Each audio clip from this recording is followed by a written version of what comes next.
the setting, the sound, the ace on the mound. Everything was in place for the Twins. But nothing that a crafty lefty and a healthy dose of big hurt couldn't handle. That ball is a home run. Frank Thomas with his second home run of the game. Today, the Twins give a rookie the ball, confident he can come through in what could be called a must-win for Minnesota. The A's have already gone deep against the best in the game, determined to completely debunk the magic of the Dome before heading home. They got game one, but this one's a long way from done. The A's, the Twins, game two of the division series is right now. The Twins will call on their distinctive home field advantage today. The crowd inside the Metrodome will make it hurt to hear, and they'll be shaking this ballpark in Game 2 in Minneapolis. We welcome you to ESPN's Major League Baseball Division Series presented by Budweiser. This afternoon, the Oakland A's look to bring a 2-0 series lead back to California. Oakland grabbing Game 1 of the Division Series yesterday, 3-2, in a game that saw plenty of hurt. The big hurt, Frank Thomas. And if not for a long foul ball, he would have hit 3 home runs in the game. And while so much of the Game 1 focus was on Twins ace Johan Santana, Frank Thomas would steal the show. The first one down the left field line, and then later on, number 2, this was the run that made the difference. Thomas, 3 out of 4, 2 home runs, and Barry Zito did the rest in the A's victory. Hi, everybody. Welcome to Game 2 inside the Metrodome. I'm Dave O'Brien alongside Rick Sutcliffe and Eric Karros. Aaron Andrews joining us in just a moment. And, Rick, we talked so much about the pitching yesterday, and it was sensational on both sides, but really Game 1 belonged to Frank Thomas. It sure did. You know, this is something we've seen him do before. The problem is that it's been a while. As general manager Billy Beane said before the game, he just simply had to get the rust off. Well, yesterday, he knocked it off. It had been 13 years since his last postseason home run. That homer had an impact on the game yesterday, and Frank Thomas truly has put an impact in the Oakland lineup that they have not had in a while. So Frank Thomas pretty much a one-man show offensively yesterday for Oakland. Eric Karros, the Twins attack differently in combinations, but the M&M boys, Mauer and Morneau, had better start swinging. Well, they're going to have to swing the bat. That goes without saying. They were 0 for 7 yesterday. Joe Mauer did draw a walk. Justin Morneau hit the ball hard. Now, Joe Mauer, we know he won a batting title. I asked him before today's game, are you nervous? He said, no, I just have a lot of adrenaline. Looking out there to go out and hit the ball hard. Justin Morneau, an MVP candidate. He drives the ball as well as anybody, and he did hit the ball hard yesterday. Expect big things today. Question is, can we hope to have a better pitcher's duel than we had in Game 1 with Santana and Zito? Game number 2 coming up. And in this one, the A's turned a former 20-game winner, the veteran right-hander Esteban Loaiza. The Twins have a rookie with a great baseball card name on the hill, Boof Bonser. He will need to pitch the game of his young career. Coming up next. Dave O'Brien and Aaron Andrews with you, the Metrodome in Minneapolis, Minnesota. And when the Twins are playing in October, it is bedlam in here. But the Twins are also down 1-0 in a best-of-5, and their ace, Johan Santana, has already been beaten. As mentioned, the Twins have the big rookie Boof Bonser set to pitch Game 2. We bring in Aaron Andrews, and Aaron Bonser is one of those closer-type starters, really using emotion to his advantage, right? Yeah, Dave, you know, the Twins really noticed after he was called up for the second time, Boof Bonser was much more aggressive and fierce when he took the mound. Torrey Hunter said you could just see the fire in his eyes every time he would pitch, and Twins manager Ron Gardenhire said he is attacking hitters early in the count, and he's really throwing himself and going after the lineup. Gardenhire, guys, with the best line yet. Even though he has a name like Boof, he's still a bulldog out there, guys. Yeah, he was actually born John, but he legally changed his first name after the 2001 season. Ron Gardenhire just won the American League Central for the 4th time. The skipper of the Twins, and the national baseball press may continue to ignore him, but he's one of the winningest skippers in the majors over the last 5 years. Up against Ken Maka. When Ken was a student at the University of Pittsburgh back in 1971, he sat in the upper deck at the old Three Rivers Stadium. He saw the first World Series night game ever played between the Pirates and the Orioles. How he'd love to manage in one in 2006. Here's a look at the starting lineup brought to you by Prestone. It'll be Jason Kendall. And in day games, he hit .340 this season, best on the A's. Mark Kotze made that terrific running catch in center in Game 1. He's followed by Milton Bradley. had a Metrodome moment in Game 1, totally losing Kadyr's triple in the ceiling. Frank Thomas, how many pitches will he get to swing at today after yesterday? Eric Chavez trying to make up for a disappointing season. Then it's Jay Pate, 1 for 4 in Game 1. Nick Swisher, the switch hitter, he bashed 35 home runs in the regular season. Marco Scudero follows, a big 2-out RBI double in the victory. And Mark Ellis, deserving of a Gold Glove, 2 errors all season long. Up against the right-hander, the 6'4", 260-pounder Bruce Bonser. And manager Ron Gartenhire saying before the game that he's got an attack program, and that means he will challenge you with his fastball. He's got the extra gear to get it to 95 miles an hour when needed, but it's up to Joe Mauer today to get this young guy to use his changeup and his best pitch, which is his curveball. Bonser had a big September, went 4-1. The last month of the regular season with a 2.83 ERA. They need him to continue to be hot.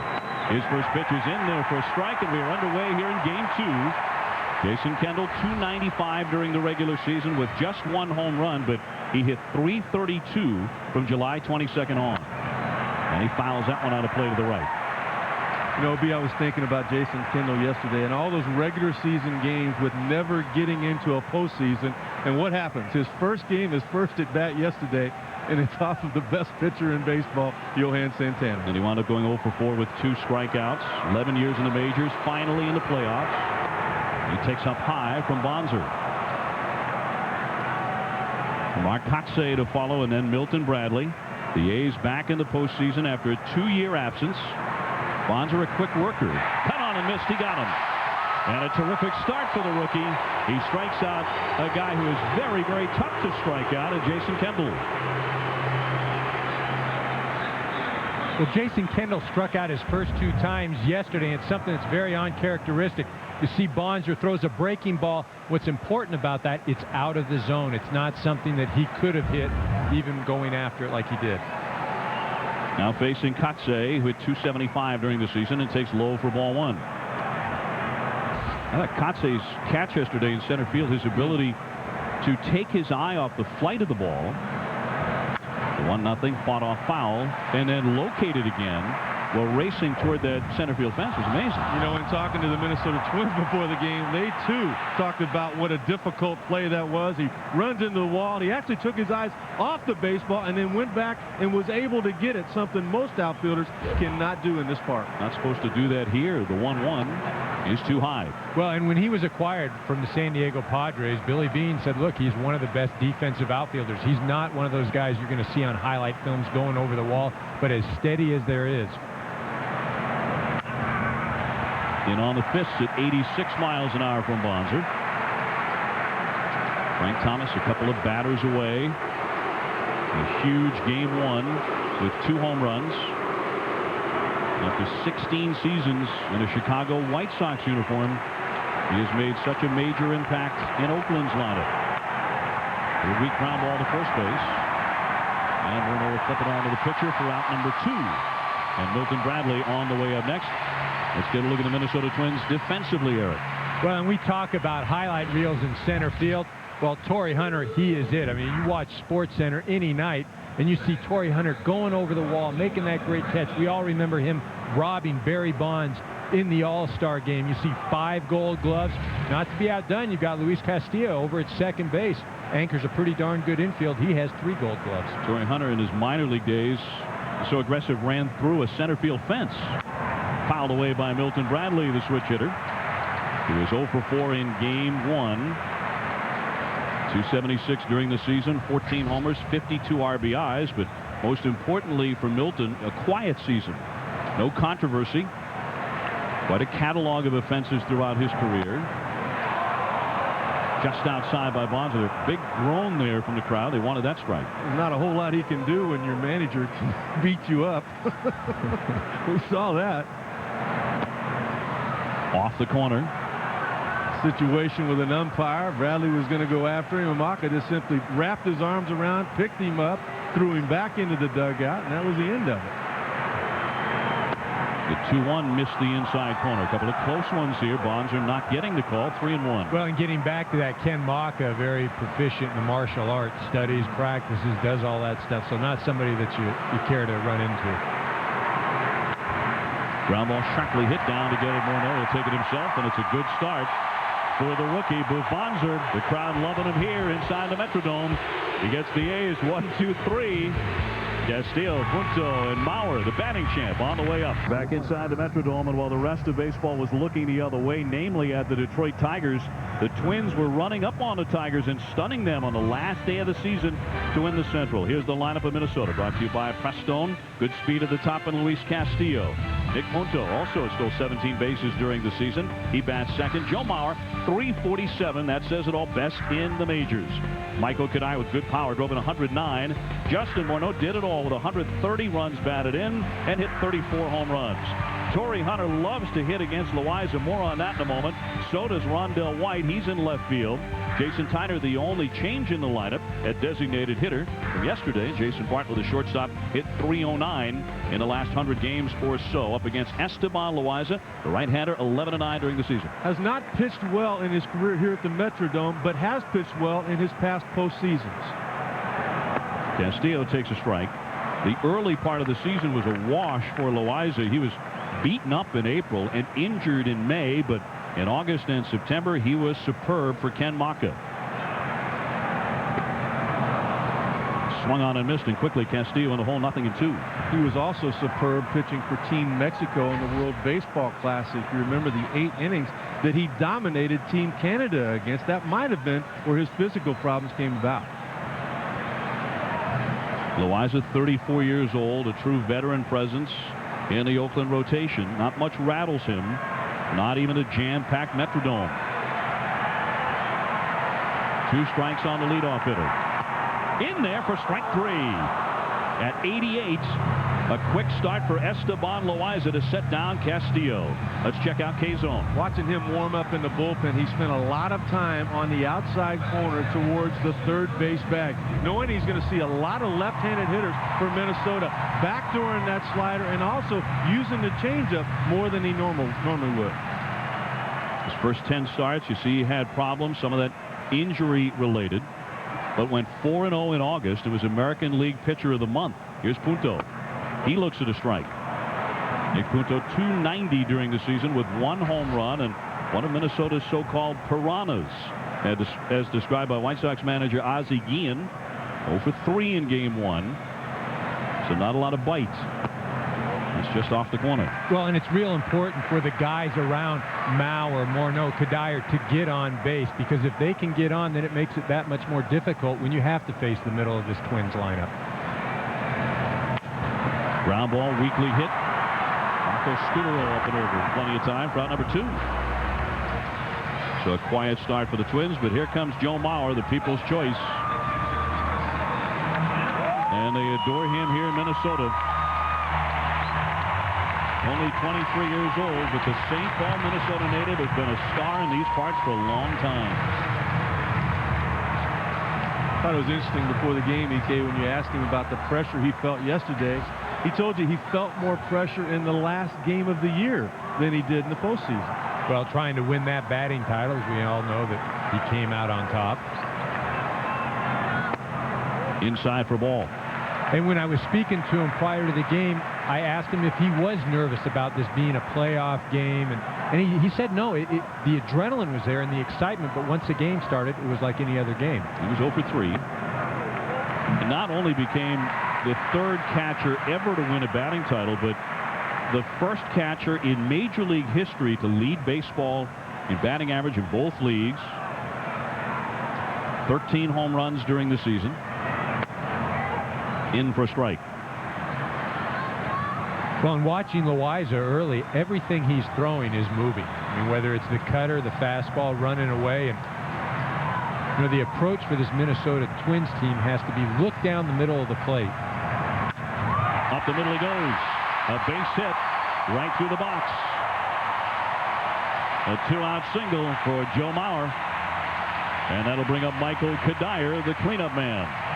Well, Joe Mauer erasing any doubts after yesterday's game about whether or not he'll be able to handle the playoffs. He gets a breaking ball over the middle of the plate, and his philosophy, just see it and hit it hard. Don't try to do too much with it. And that's exactly what he did, going back up the middle with the base hit. So the Twins trying to strike first here in the home half of the first inning. Kadire 2 out of 11 against this right-hander, and he fouls it away for a strike. Well, and getting back to what I was talking about, working off the middle of the plate, the hitting coach for the Minnesota Twins, Joe Babber, said when you approach Loaiza, don't look at balls off the corner of the plate because they're going to move even further out or further inside. Look for the ball in the middle of the plate. If it moves, it's still over a good part of the plate. Slicer foul off to the right. That fastball to 93 by Loaiza. You know, when you think about the game yesterday, Minnesota really couldn't have played any worse. Castillo didn't get the runner over when he needed to. Bartlett made an error. Bartlett looked like he was lost out there running the base path. 2 through 6, they had one hit. That ball was lost in the dome. They'll play better today. Yeah, 2 through 6 in the Minnesota batting order. 1 for 18. And it should have been 0 for 18, but the ball was lost by Milton Bradley out there in right field. Well, and I think they were just a bit too aggressive yesterday. They expanded the zone, and Barry Zito really used that against them. Here comes the 0-2. Good rip by Kadire. Still no balls, 2 strikes, 2 out, runner at first base. No score in the first inning. He's done a great job this year since he's been put into that cleanup role. You wanted a right-handed bat between the 2 left-handers. He's driven in over 100 runs. He's scored over 100 runs. Loaiza thinking strikeout here to leave Morneau on the on-deck circle. Pop foul out of play. Well, what a spot to hit, because as a hitter in between the 2 left-handed hitters, you're going to get pitches, and Kadire is a free swinger. What you don't want to do as a pitcher is walk him and then have to face Morneau with runners on, so you will throw him strikes, which goes right into Kadire's strength. Kadire, a good 2-strike hitter. Up the middle. Will that streak on through? It will. Scudero can't get to it. Mauer in the second applies the brakes there. Back-to-back 2-out singles. Kadire doesn't mind that spot at all. And here comes Morneau, who drove in 130 during the regular season. Well, this really isn't that bad of a pitch. You can see it's off the plate a few inches, just up where Michael Kadire can still reach it. He doesn't try to do too much, just make contact. When you play on these turf fields, all you want to do is put the ball in play because it can scoot through the infield. Here's Morneau now, one of the MVP candidates in the American League. Is 2 out of 10 against Loaiza, but hit a 3-run homer off him back in April. In tight for ball 1.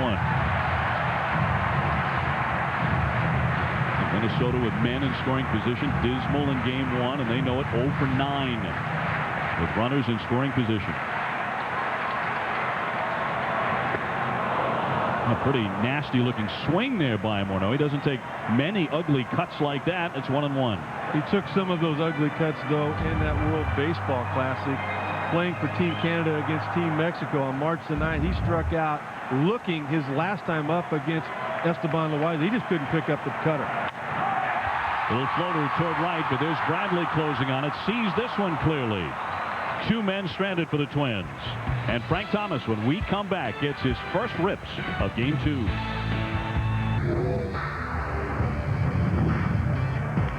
That ball is a home run. Way back and gone. A look back at Frank's big day inside the Metrodome yesterday. He spent 16 seasons with the White Sox. It ended on a sour note, but a sweet return to the postseason for the Big Hurt. 3 for 4, 2 homers in his first postseason appearance since 2000 with Chicago. And Bonser delivers a strike. It'll be Thomas, Chavez, and then Payton here in the second inning, scoreless in game 2. The A's on top 1-0. Off the outside corner when Bonser has missed, and it's early. When he has, it's been just by a hair. Just off the corners, according to Kerwin Danley.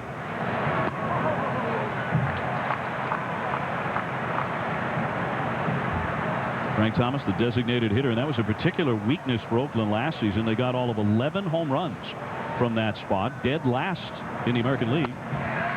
That's wide for a ball. 3-1. He pops in and gets 39. Well, you can see what Big Frank has done. 39 home runs, and what a boost it's been for this Oakland A offense after only getting 11. Fouled back to the net. You know, you mentioned their designated hitters all year long only hit 11 home runs. Well, Frank Thomas hit his 12th home run of the year on June the 1st off of Booth Bonser. And it was at that point there that he really took off and truly became the big hurt again. The A's would win that game 4-0. It was Bonser's 3rd career start. Just high for ball. The breaking pitch upstairs a bit, and Thomas is on with ball 4. Well, along with the big numbers that he has put up as far as home runs and RBIs, he too for the longest time has had one of the better eyes in baseball, and there helping that on-base percentage. Well, it really has. 81 strikeouts this year, 81 walks. So Eric Chavez to dig in. 241, 22 homers, 72 RBIs during the season. Troubled by a forearm injury, although he did hit 6 home runs in September. He takes a strike. You know, he'll be coming out of spring training. If you look at his numbers at 241 and the injuries, and Bobby Crosby being hurt for most of the year, you would have thought Oakland had once again no chance. Well, and don't forget Rich Hart being out. He chased one there, helping out Bonser, and the count moves to 0-2. That's that extra gear that Ron Gardenhire was talking about with that fastball. When he wants to go upstairs, he knows the velocity has to go up as well, and this kid has the talent to do that.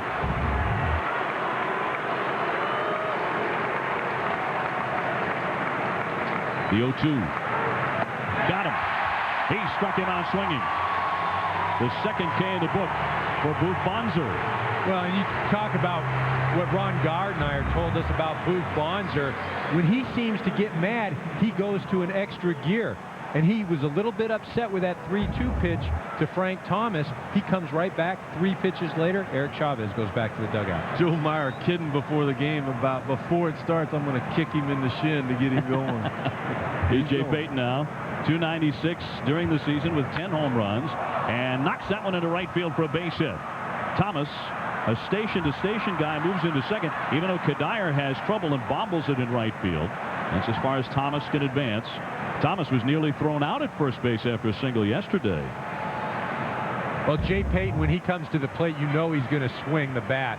This pitch is a breaking ball off the plate. He hits it off the end, and as we used to say when we played, that bat died a hero. And a base hit, you'll take that any time of the day. Well, and a modest little hitting streak in the postseason for Jay Payton. That's 8 straight now.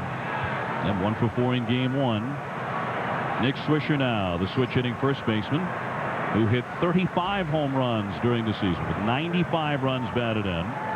His dad, Steve, played 9 seasons in the majors and never got to the postseason. Nick gets there in his sophomore year and takes a strike. I played with his dad. EK, you played with him. Is there anybody more entertaining in a clubhouse than this guy? Well, Swish is just a treat. It's funny because if you play against him, you might think, oh, what about this act? And not really be fond of him.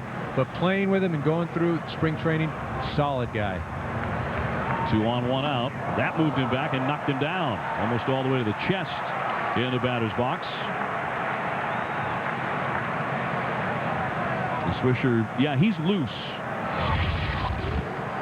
Not exactly stressed out about being in the playoffs, is he? What's that all about?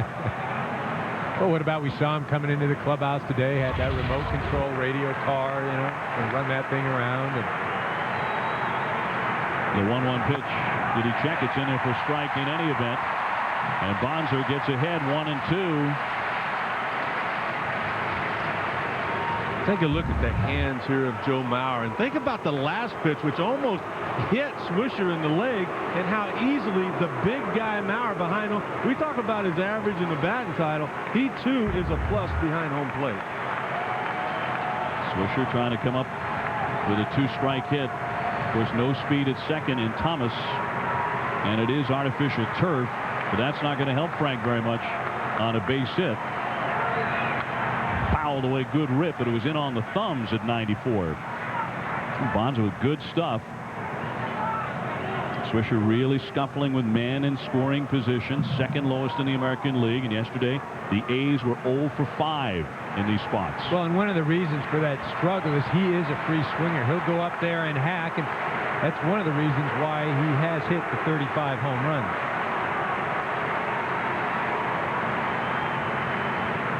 Bonza with a 1-2. Down and in. Well, Ken Maka saying before the game about Swisher, the little wagers and fun that they've had with trying to get him to hit doubles. Well, what Ken Maka is doing there is saying, don't swing so hard.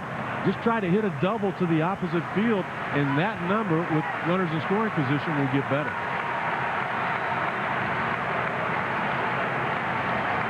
Thomas at second, Payton at first, 1 out. Swing and a miss. He got him.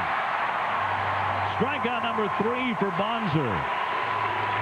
Obi, and that is all Joe Mauer, taking control of the game and helping the young pitcher get out of a tough spot. This is a changeup. He did not have to shake off to get to that pitch. So as a hitter, you're thinking maybe it was a fastball. He's going to throw the first thing that I saw. But look at the velocity. Look at the command of that pitch, the confidence. That's a big, big out now and an opportunity to get out of this jam with no run scored.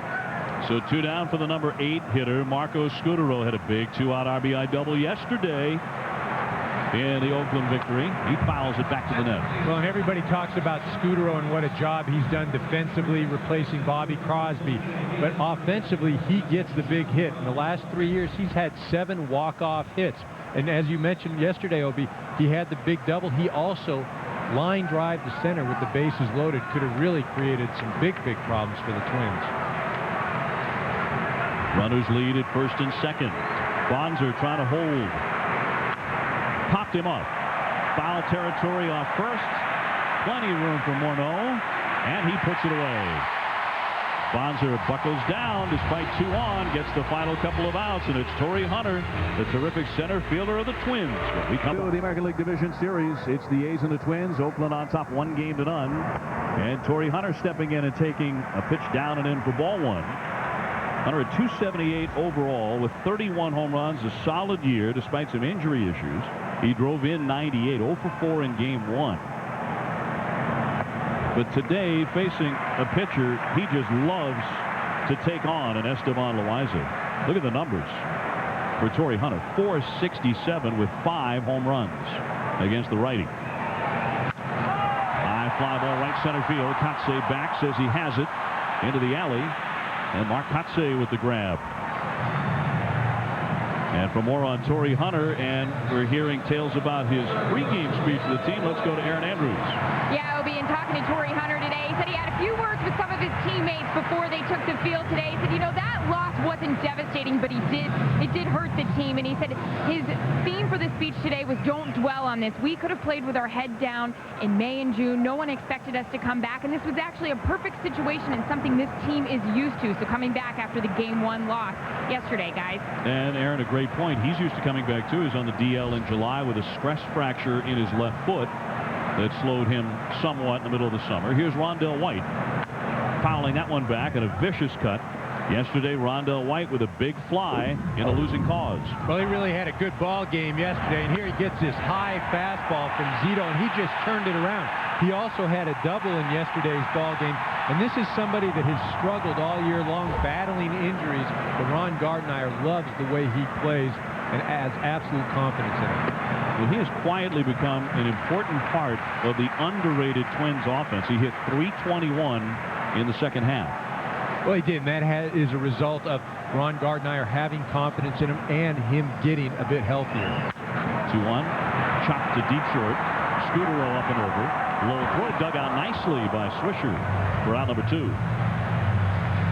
Now we'll bring up Jason Tyner, the only change in the lineup today for Minnesota. And pretty much tells the tale, thanks to the Royals, the way Minnesota came on late there. Got a lot of help from Kansas City against Detroit to win the division. You know, and Obi, it's remarkable listening to the Twins players talk about what they went through that day and how they were watching the scoreboard.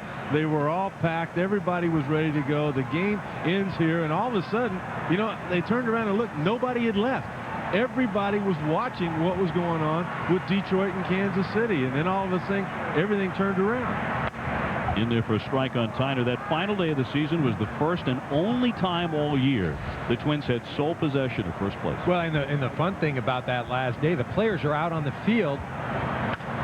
Little ground ball right side. Nice scoop by Swisher off the turf. He'll slide in to get the out. Good defensive inning for the first baseman of the Oakland Athletics. And for Loaiza, he gets them 1-2-3. Still no score in game 2. Metrodome no score yet with Mark Ellis in and bending away himself from a breaking ball.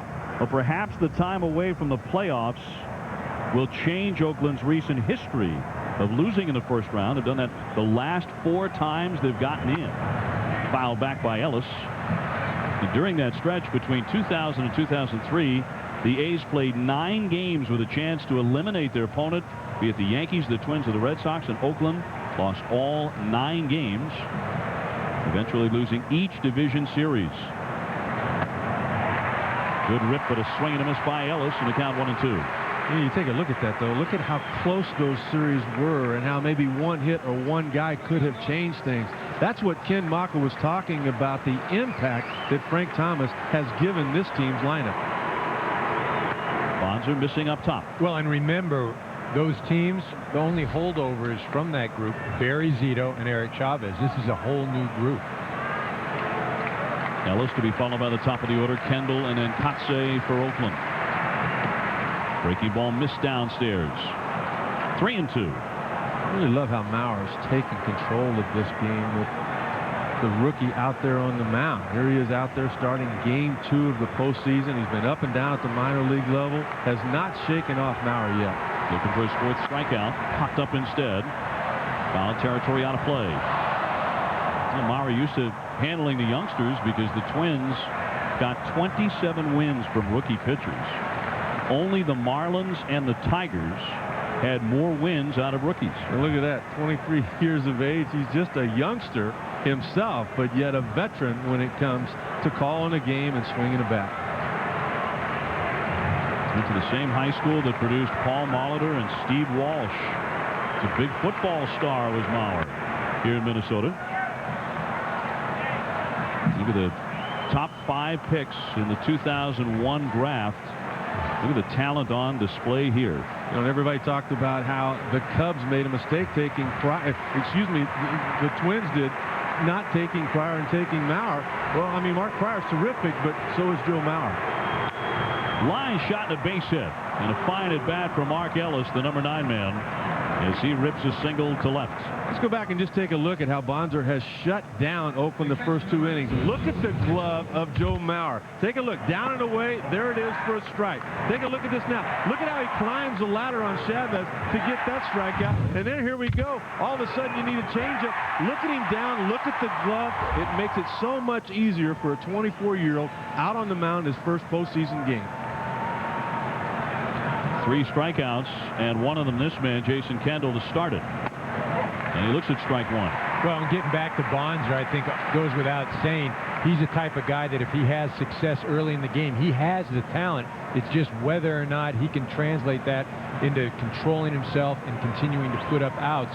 The longer he goes into this game, obviously, the tougher he's going to be. Now with a name like Booth, has got to become a star, doesn't he? The 0-1 fouled away.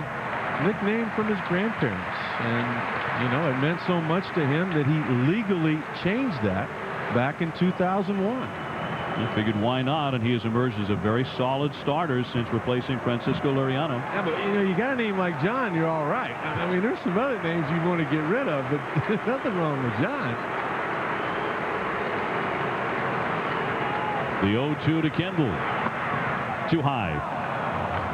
Well, how about Bonser and the way he was acquired, coming over with Liriano and Joe Nathan in that A.J. Brzezinski trade a few years ago? Yeah, from the Giants in 2000, Minnesota pulling off what turned out to be a spectacular trade. It's actually an 0-3. Had 2 starters and one of the best closers in the game. I'm talking to Liriano as we take a look at him there. The dominating left-hander this year when he was healthy. He said that he too is feeling much better and is going to try to throw an instructional league before heading home in the offseason. Ellis at first base, a short lead, nobody out. Fouled away, just a piece for Kendall. Kotze waiting on deck. And of course, the Twins trying to do this without one of their studs in Francisco Liriano. The elbow injury, but look at what he did before blowing out that elbow. Well, and you talk about some of these teams in the playoffs that are without their pitchers or they're less than 100%, whether it's Randy Johnson or Pedro Martinez. But I don't think anybody has had as much impact on their respective teams as Francisco Liriano has had with this Minnesota ball club.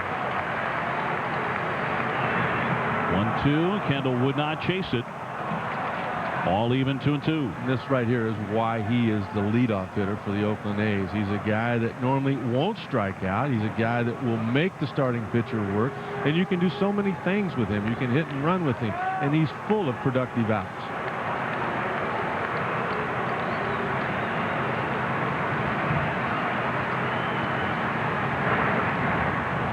Ellis getting back in. There was a time earlier this season when Ken Maka saw Jason Kendall struggling so badly, he moved him from the #1 spot in the order to the bottom third of the order. And Kendall wasn't real angry about it, disappointed in himself. He marched into Maka's office and said, "It won't be long before I'm hitting first again." One hopper, tracked down by Castillo. Into second, got one. On to first, not in time. Kendall runs too well. One man out, and Kendall becomes the runner at first base for Oakland. Let's check out some of the stars so far in the division series around baseball, with the A's, St. Louis, and the Yankees all winning yesterday. Frank Thomas, the oldest player with a multi-home run game. Albert Pujols, the big blow in that victory over San Diego. And Derek Jeter, 5 hits, the 6th player to do that in a postseason game. Who will be the star today? Tell you what, the New York Mets need someone to step up in their rotation. John Maine is going to be the guy. Being a star, we're trying to figure out who is going to be the starter. Yeah. So one man out for Kotze, who is 0 for 1.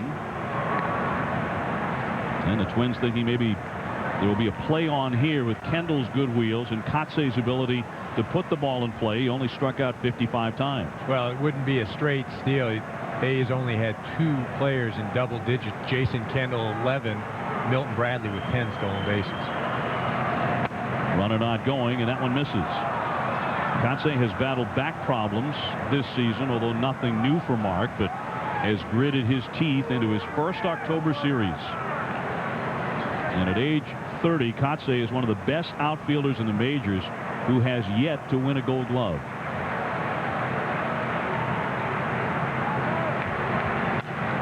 Sharply hit. What a play by Morneau. Steps on the bag. Into second to tag. And got him. What a double play. A spectacular play turned by Minnesota. Kotze can't believe it. Morneau in highway robbery. Got the bag with the foot. That took away the force at second. And Minnesota turns a beautiful twin killing. Back in the Metrodome, and delighted to have with us in between innings Ron Gardenhire, the outstanding skipper of the Minnesota Twins. And Ron, that double play we just saw moments ago, you guys work on that all the time, don't you? Yeah, that's our defensive skills right there coming out. Now, you know what? I'll take credit for that one. I really hit a lot of ground balls down this year. Gardy Buchbonzer, you have to like what you see so far. He's out there attacking the strike zone. He's throwing strikes. Yeah, he and Frank didn't hit a home run the first time up, and I think that makes a lot of fans happy. So we're doing okay right now. Booth's attacking and going at him and using his pitches. Offensively, what's your approach with Loaiza? Well, he's going to throw the cutter. We know that. He's going to cut, and we want to stay on the ball, the right-handers, and the left-handers try to make him throw it over rather than swing at the ball, coming in off the plate. So, he's tough. We know that. We've faced him a lot of times in this league when he was with the White Sox. So we know what we have to do. Hopefully we can put the good part of the bat on the ball. Ron, thanks for taking the time. We appreciate it. Thanks, guys. Ron Gardenhire, skipper of the Minnesota Twins, getting some spectacular defense. Esteban Loaiza through 2. He's thrown 27 pitches. Jason Bartlett, the #9 man, takes a strike. Well, Gardenhire said something interesting. He said, we know what we have to do. Well, knowing what you have to do and then going out and executing are 2 different things, and that's what separates good and great teams. A chopper. Scudero's been busy in the early innings. 1 up and 1 down. Back to that double play started by Morneau on a hot shot by Kotze. Well, everybody wants to talk about having a left-handed first baseman. Well, if you're a left-handed first baseman, no way you make that play. Justin Morneau, a great job, makes the play, then gets up and fires a strike to shortstop Bartlett, who makes the tag. Kotze is saying, oh, that's a nice play. That's what he's saying right there. Thinking, why am I not on second base right now? Going over the dazzler. Native of British Columbia, and the top of the order now, Castillo bluffing a bunt, takes a strike. He's 0 for 1, caught looking in the first inning on a third strike. You know, he had a pretty good day yesterday as far as the numbers were concerned, but there were a couple of things he didn't get done that were rare for him. I mean, when he did not advance that runner from second to third, that's not like Castillo. And of course, gunned out at second base trying to steal, and you could really feel the Oakland A's and Barry Zito kind of taking that collective breath, like, got that out of the way. Don't have to worry about Castillo in scoring position. Well, Ron Gartner explained it before the game. He looked at him. He said, hey, I want you to bunt the ball. Well, he tried bunting. He didn't get it done. He said, I want you bunting it to third. They were crashing at first base. Well, Ron Gartner said that when he saw him crash at first, Castillo, on his own, took the bunt back and tried to hit the ball through the hole. Was not a productive out. And see the infield hits there, most in the American League. And that was a big, big play in that ballgame. Castillo still with good speed. Again, bluffs a bunt, looks at a strike. But remember, Gardy also told us, he said, look, there's nobody else I'd rather have up in that situation. And he'd take him, Castillo, 9 out of 10 times because he does execute. It was one of those rare times he didn't come through. Gardenhire also said, without question, we're going to continue to push it. We're going to continue to play that way. That's Twins baseball. In there for strike 3. He's frozen again. Loaiza has his number today and strikes him out for the second time. Well, the division series presented by Budweiser continues. 2 more games. First, the Dodgers and the Mets get their series underway. Word is Tom Seaver goes for the Mets today. And at 8 Eastern, the Tigers and the Yankees face off in Game 2. As an added bonus, Hall of Famer Joe Morgan in the booth for both of those division series games. Now, it's John Maine, 6-5, going for the Mets with all sorts of problems because of injuries in their rotation. El Duque is out because of the calf injury. Before that, it was supposed to be Pedro Martinez. He is, of course, done for the year. Look back at the starters and the games to come in the division series. Of course, Derek Lowe there with the 16-8 record for the Dodgers. Verlander and Messina to go at 8 o'clock tonight on ESPN. The Yankees on top, 1 game to none. Punto lines that one off. Loaiza has time to collect it, throws a strike and got him. Nice stretch again by Swisher at first base.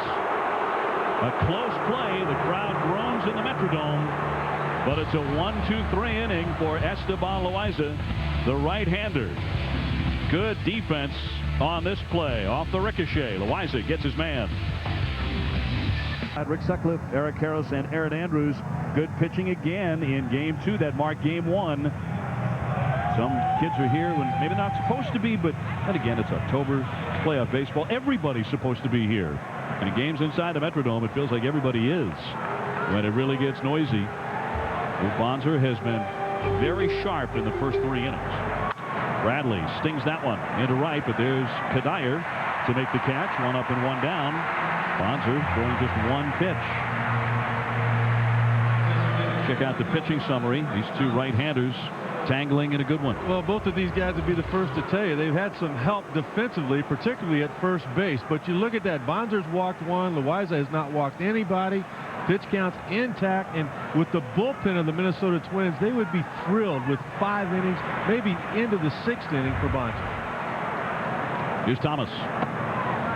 Frank Thomas walking in the 2nd inning. He's made a habit of explosive firsts. He hit a home run in his first at bat of spring training.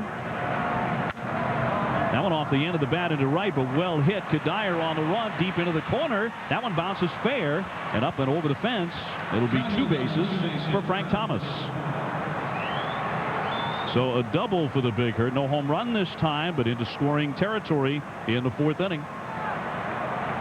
Well, here Frank just puts the bat on the ball, and this is a pitch that's out over the plate.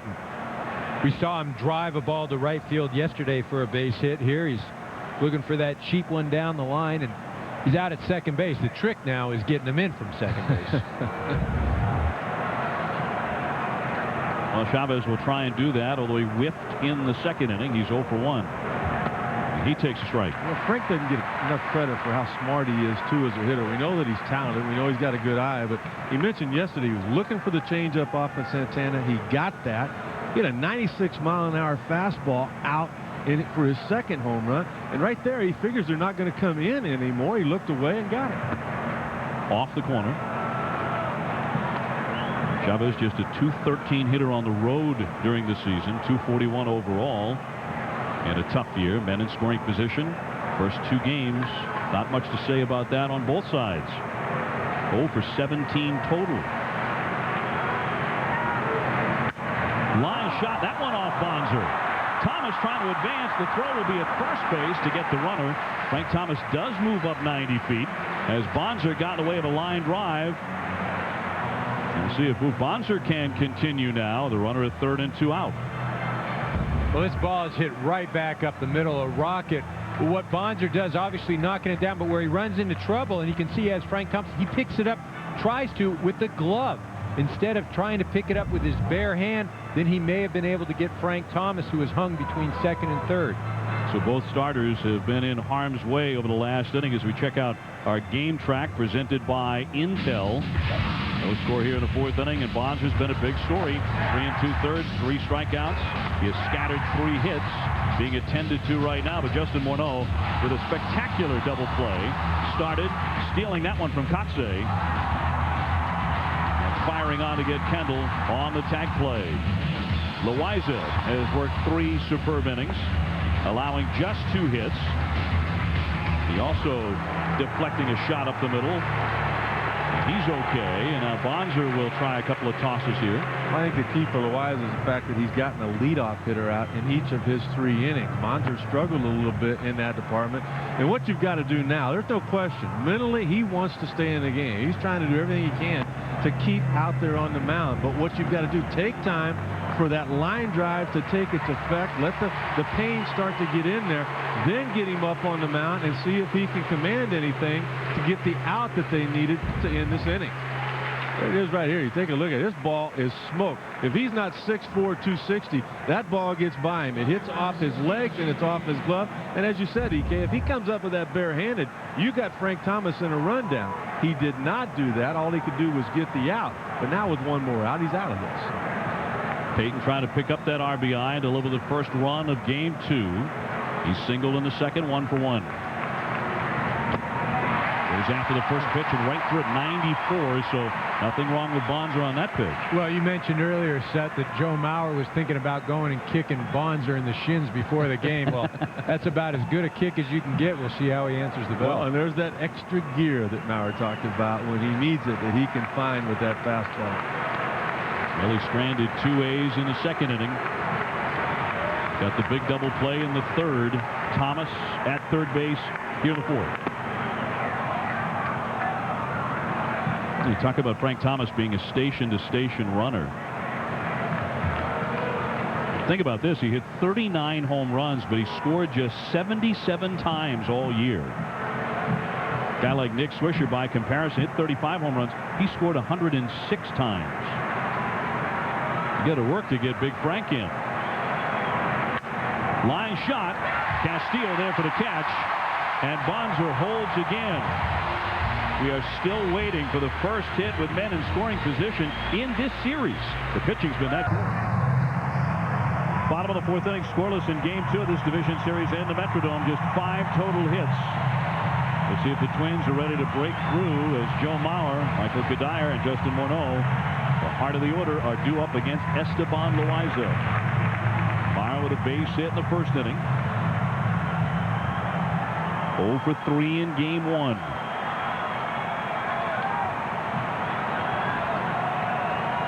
And Loaiza's first offering is up and away for ball 1. We talked about Mauer being a star here in Minnesota for so long. He won a state title in football, signed a letter of intent to go to Florida State. He's a fantastic football player. As he looks at a strike. He was also all-state in basketball as a junior and a senior. And in baseball, he tied a national record when he homered in 7 consecutive games. And oh, by the way, his fastball was clocked at 92 in there for a knee-high strike. And a spectacular season. First not only in the American League in hitting, but in all of baseball. Well, you look at that on-base percentage. That just really jumps out. 79 walks, only 54 strikeouts. And for such a young hitter, and he will develop power. Exactly. Looking at him today in the clubhouse, he's going to get a little bit thicker. I mean, first you learn to hit, then you learn to hit with power, then you hit with runners in scoring position. Off the edge, as Loaiza went for the corner, 2-2.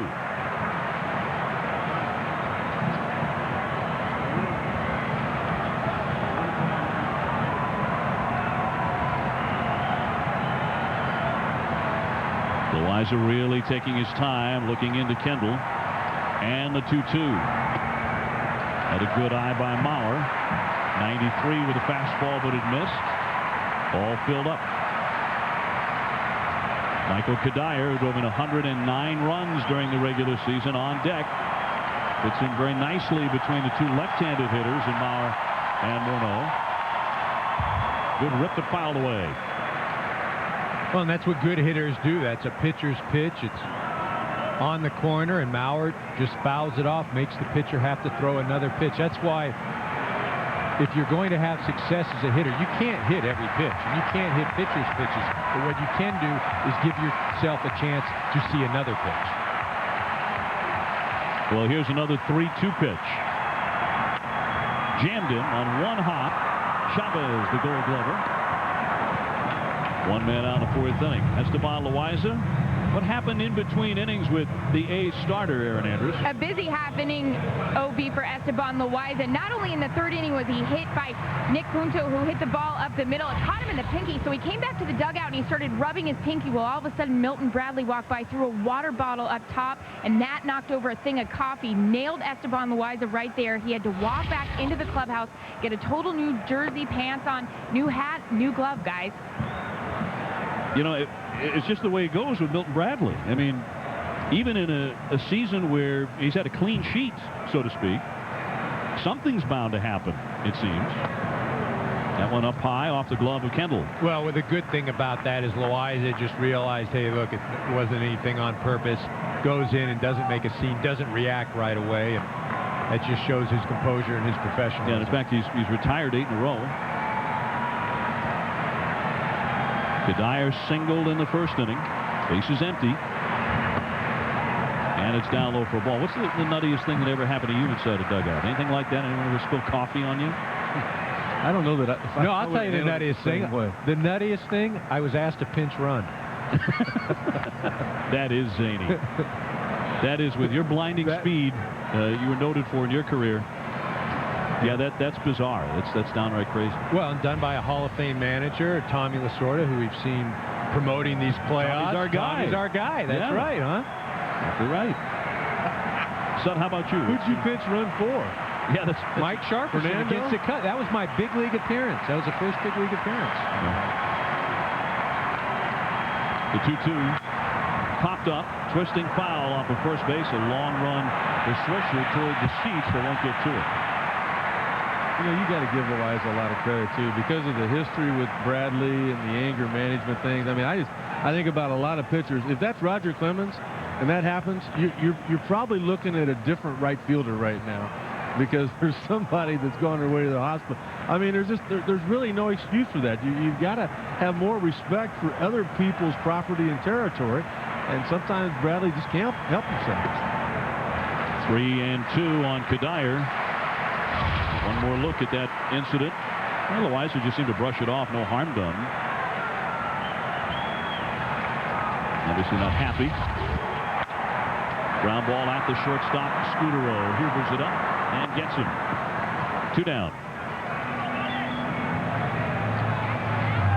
And next up, the MVP candidate, Justin Morneau, probably will finish somewhere around 3rd or 4th in that voting. Eric Karros, but the numbers just continue to go up and up. 321, 34 homers, 130 runs batted in. There's scouts in the American League who will tell you that he's on that David Ortiz, Travis Hafner track. He could be that kind of a run producer in time. Rips that one foul. He's awfully close now. Well, you know what's amazing is the way he started this season. And after the first month of April, He was hitting .208. And to rebound and have the season that he's had, to see where he ranks in the American League, and it's a testament to him and hitting coach Joe Vavra. And you know, OB, you bring up a great point. You think about them offensively, the Twins with the #1 average in the American League. What if they would have kept David Ortiz? The Twins hitting .287. Tops in the majors. As Morneau looks at the strike, 0-2. David Ortiz was a good player and a good hitter for the Minnesota Twins, but when he put on that Boston Red Sox uniform, he became Superman. The 0-2 pitch from Loaiza. Again torn into but foul. Morneau a little bit too quick on that swing. Talking about American League RBI leaders and where Morneau finished, right behind Big Papi with 130. Started out the year hitting right at 200, and then all of a sudden started hitting and never quit. Foul back, still 0-2. Well, really a nice job by Loaiza in this situation. I mean, we've seen Morneau hit some screamers down the right field line and into the stands, but that's because Loaiza's thrown that pitch, that cutter off the plate. And there's nothing that Morneau can do with it, and all those are strikes, and Loaiza may just be setting them up. Left it down low, just missed. You know, I love what he's doing here too with these young hitters that are so quick and also have the ability to extend. He's going soft in from time to time. They're hitting the ball hard, but there's no way they can keep it fair. Fouled again off to the right side. So take a look at in the strike zone the pitches he's getting to hack at. Well, and they're not in the strike zone. They're on the corners. They're off the plate. And that's why Loaiza is so effective.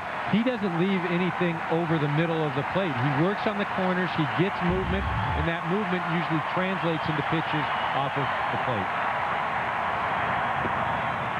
2-2. And that's why the hitting coach for the Twins, Joe Vavra, said, look for the ball in the middle of the plate. If it moves, it will still be a strike. You see that ball in the corner? Let it go, because it will move off the plate for a ball. Pretty good battle in this at bat with the bases empty. Lifted into left field for a base hit as he singles the other way. That's how he hit .321 as Morneau comes up with a 2-out single. Well, you're exactly right, and it's a reason he has such a great on-base percentage. He does not give an at-bat away, and I'll tell you right now, that's where it can really wear down a pitcher. You're out there on the mound, you've thrown everything in the world you got at him, and you couldn't retire him. You're a little bit fatigued. Now you got to go to the stretch. Here's where Loaiza could make a mistake. Remember, Loaiza had retired 9 in a row. Morneau forces him to throw 8 pitches in singles. Hunter up the middle. That's sinking down for a base hit. Morneau into second and stops there. For Torrey Hunter, who came in hitting .467 career against Loaiza. A 2-out hit, and the Twins are threatening in the 4th. Well, you figure, though, Loaiza just happy to get out of there with only giving up a single. He just had a pronounced at-bat against Morneau, and you figure maybe Torrey Hunter jumps on him, and now he's got a dangerous hitter in Rondell White, who swung the bat extremely well last game. Loaiza, maybe more shaken by the coffee incident than we suspected, has thrown 23 pitches in this inning. He's not out of it yet. Here's Rondell White. Good rip, fouled away to the screen. That's his 60th pitch of the contest. Yeah, but didn't it seem like 20 of those pitches in this inning were in the at-bat to Justin Morneau? The very next pitch to Torrey Hunter, he made a mistake and gave up a hit. And that pitch right there was a pitch Rondell White would like to have a look at again. Morneau and Hunter on the bases. Outside. 1-1. Well, and again, Rondell White applying what hitting coach Joe Vavra said. That pitch starts off outside.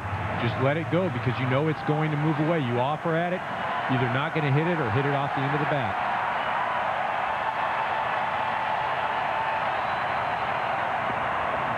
Two and 1.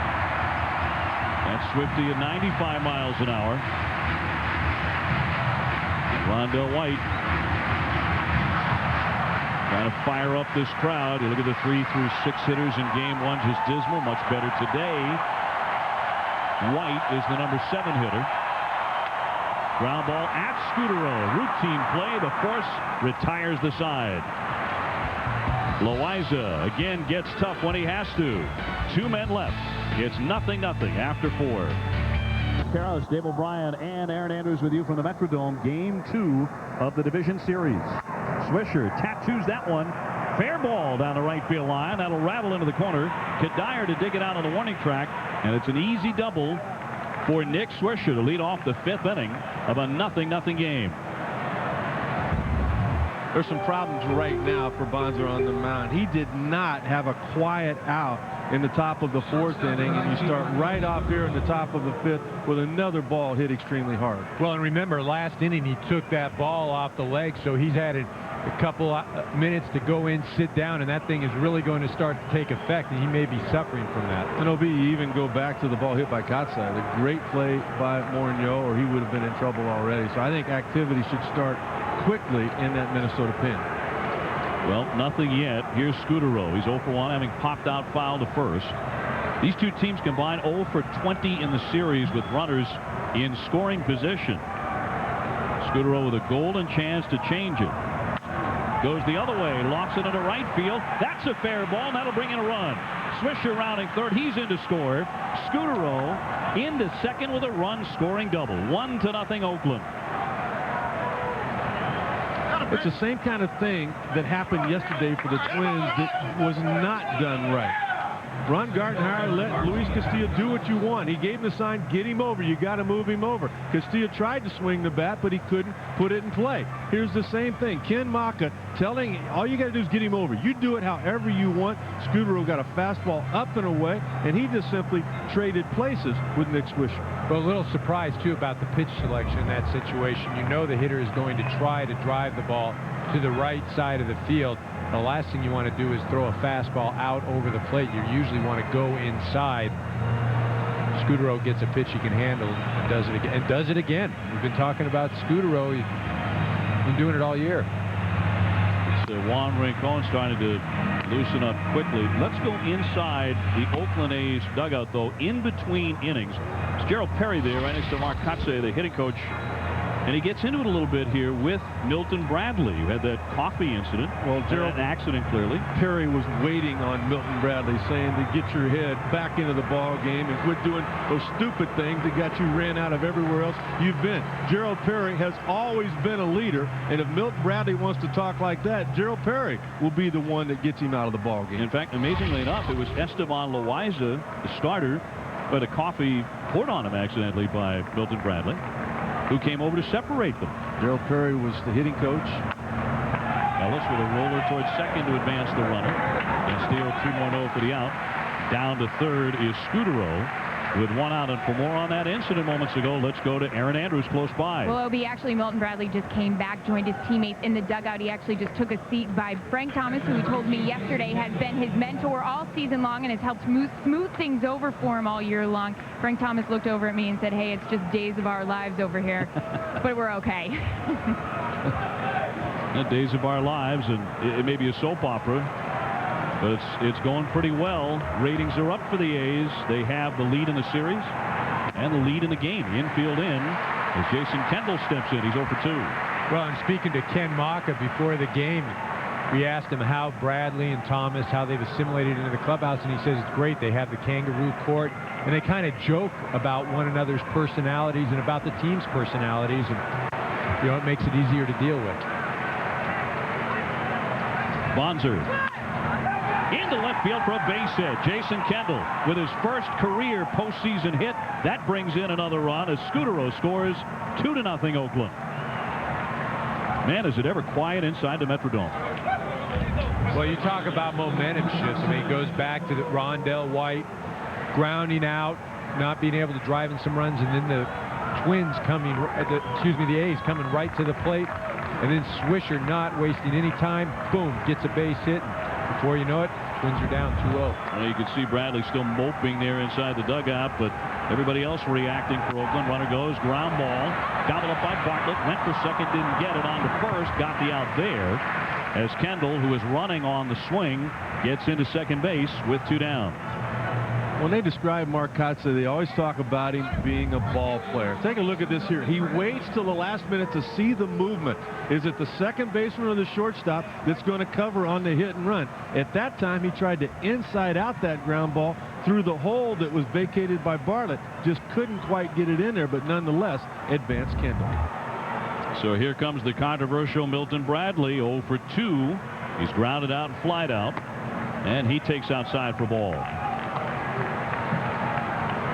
You know, Milton's always been a guy that he has all the tools. He can hit for power, he can hit for average, he can run, he can do all those sorts of things, but he just hasn't translated it into having a consistent or a breakout season. Well, he's had stops in Montreal and Cleveland and with the Dodgers and now with Oakland. You know, I just have a problem with, you know, he's a guy that made a mistake. They're trying to tell him that he made a mistake, and he won't accept that criticism. If he could take the energy that he used there to argue with Gerald Perry and take it to this at bat, he might be able to drive in a run. Well, his talent has never been in doubt. It's always his temperament and his judgment. Problems with umpires, problems with authority, with police, all sorts of issues. Very sketchy career off the field as well as on the field on occasion. Trying to pick up an RBI here and drive in Kendall from second base. 2 runs in for Oakland. They have 3 hits off Bonds in the inning. And over his shoe tops for a ball. I will say this, Gerald Perry was saying before the game that talking about their offense, he being the hitting coach, said, yeah, it's important what Kendall has done. And, you know, Frank Thomas, he said, but Bradley, when he's healthy, is a big, big part of what we do. Well, we talk about all these extracurricular things that affect Bradley. The reality is he's hitting third for a team that's in the playoffs. So that tells you something about his ability and his talent. Trying to put that on display here against Boof Bonser, who's been nicked up here in the 5th inning. Swinging a high fly ball, shallow center.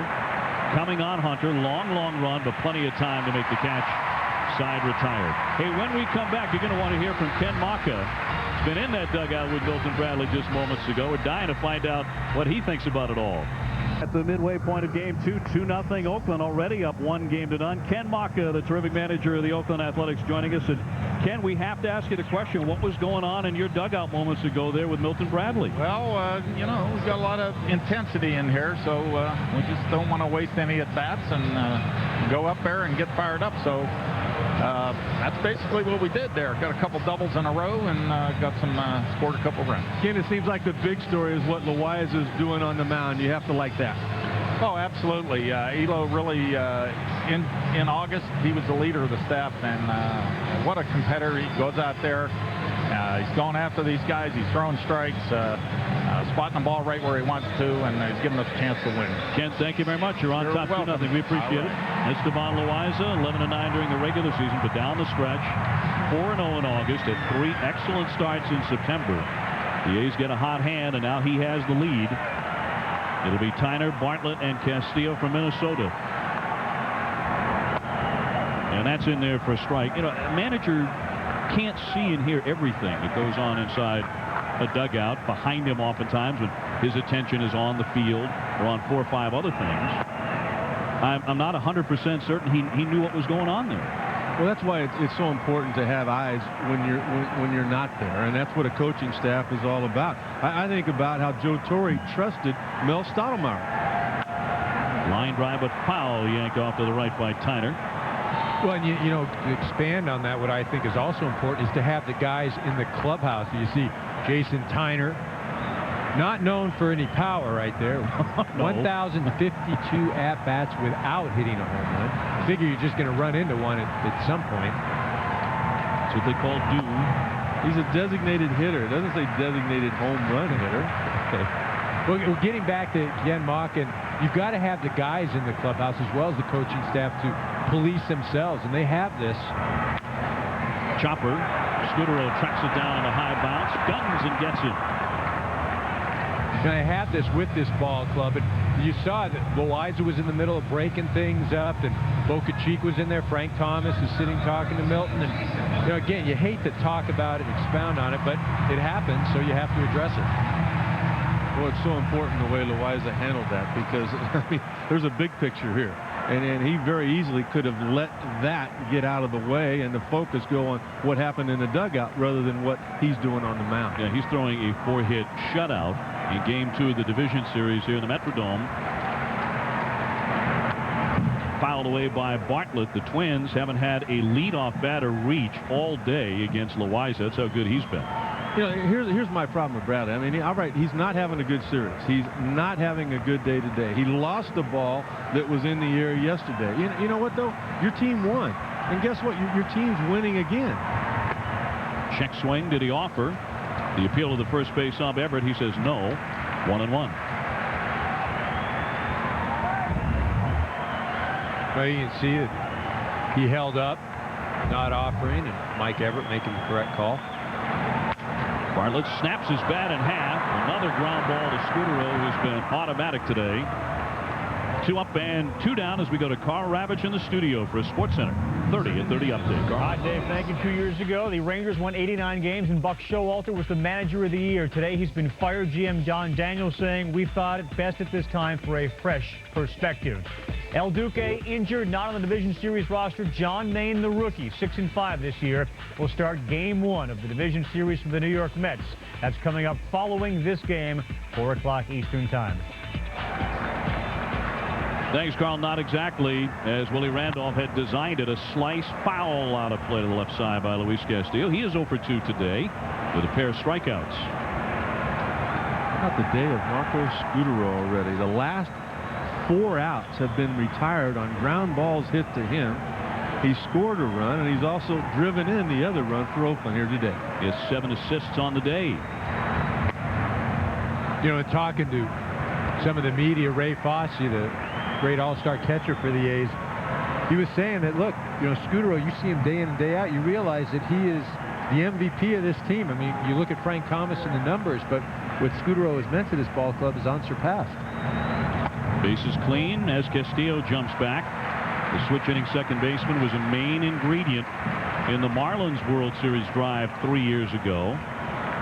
This year just missed hitting 300 for the 6th time in his career. Been a fine major league hitter. He once had a 35-game hit streak. Chopper, that's going to be trouble. Loaiza has to wait on it. He'll throw, but it's an infield single for Castillo. He piled up the infield hits all summer. This one comes with 2 down in the 5th. Yeah, we saw the graphic earlier. I mean, this is his game right here, and you put him on this AstroTurf with his speed. Obviously, he's not the guy that was in Florida stealing 50 bases a year, but he can still see that this is a base hit here and an opportunity to maybe tie this ball game. The tie and run is now at home plate. Well, where the Twins have run into a bit of trouble, though, is the only time they get guys on, they've already got 2 outs. They need to start something at the beginning of the inning rather than the latter part.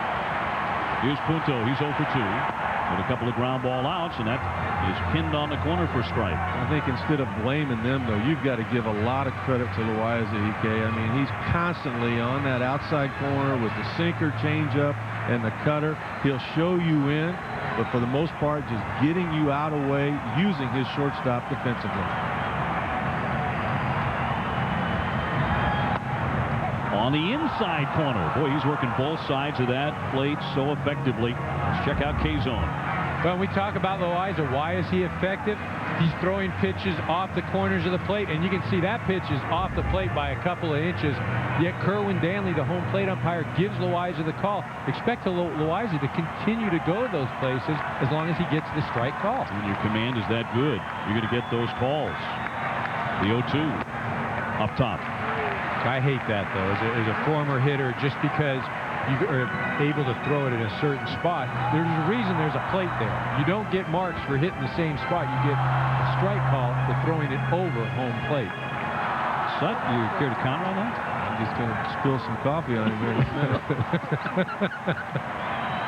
Castillo at first, and it's fouled back to the screen by Punto.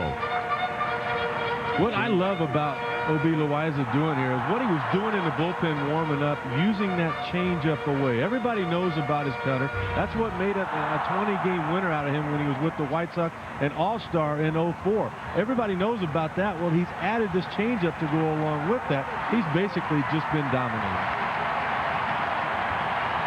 Castillo still at first. Line shot to left, slicing away from Payton into the corner, but foul. There aren't many gaps in that outfield for the Oakland A's. And you've got the speed of Payton, who's played a lot of center field. Kotze is as good as it gets. And, of course, Bradley's got the great speed. I mean, it's not going to hit the ground very often between those three guys. Well, you've got three center fielders. I mean, Milton Bradley played center field for the Los Angeles Dodgers. And again, with that type of speed, and that's what the A's have done now. They've built the team based on defense. Big gap in right center here for Punto. If he gets around on Loaiza, he'll be running all day. Jackknifing there, in tight at 89, 2-2. All 5 Twins hits today have come with 2 outs. So, Eric, back to your point, the Twins just aren't doing it at the top of the inning, and it's killing them. Well, it just doesn't give them a lot of opportunity, because then it just comes down to one at-bat. And as we've seen so far in this series, they have struggled with runners in scoring position. A's pitching continues to be brilliant in this division series as Castillo gets back in. And that's not to discount the A's pitching. Barry Zito threw a gem yesterday. Loaiza has been dominant today. But again, this Twins offense with some of these hitters, I mean, you're bound to get one hit here or there. Punto 0 for 5 so far in the series. The speedy Castillo aboard, but with 2 down. Ground ball off Swisher's glove, and it gets to Ellis, trying to feed it first. No play there. Everybody's safe as Punto goes diving in. First and second, 2 down.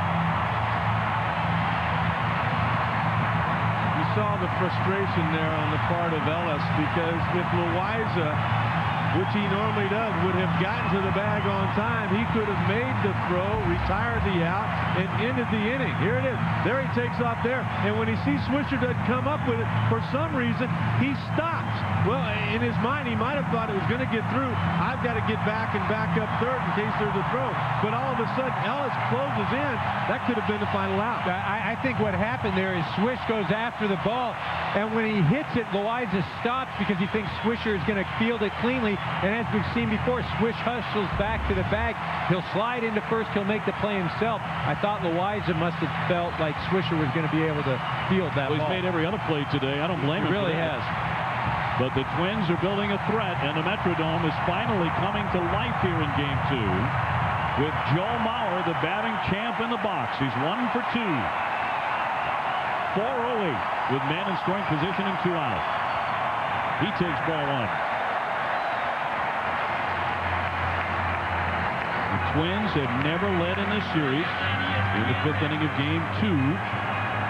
Remember, they are the top hitting team in the majors, a .287 club average.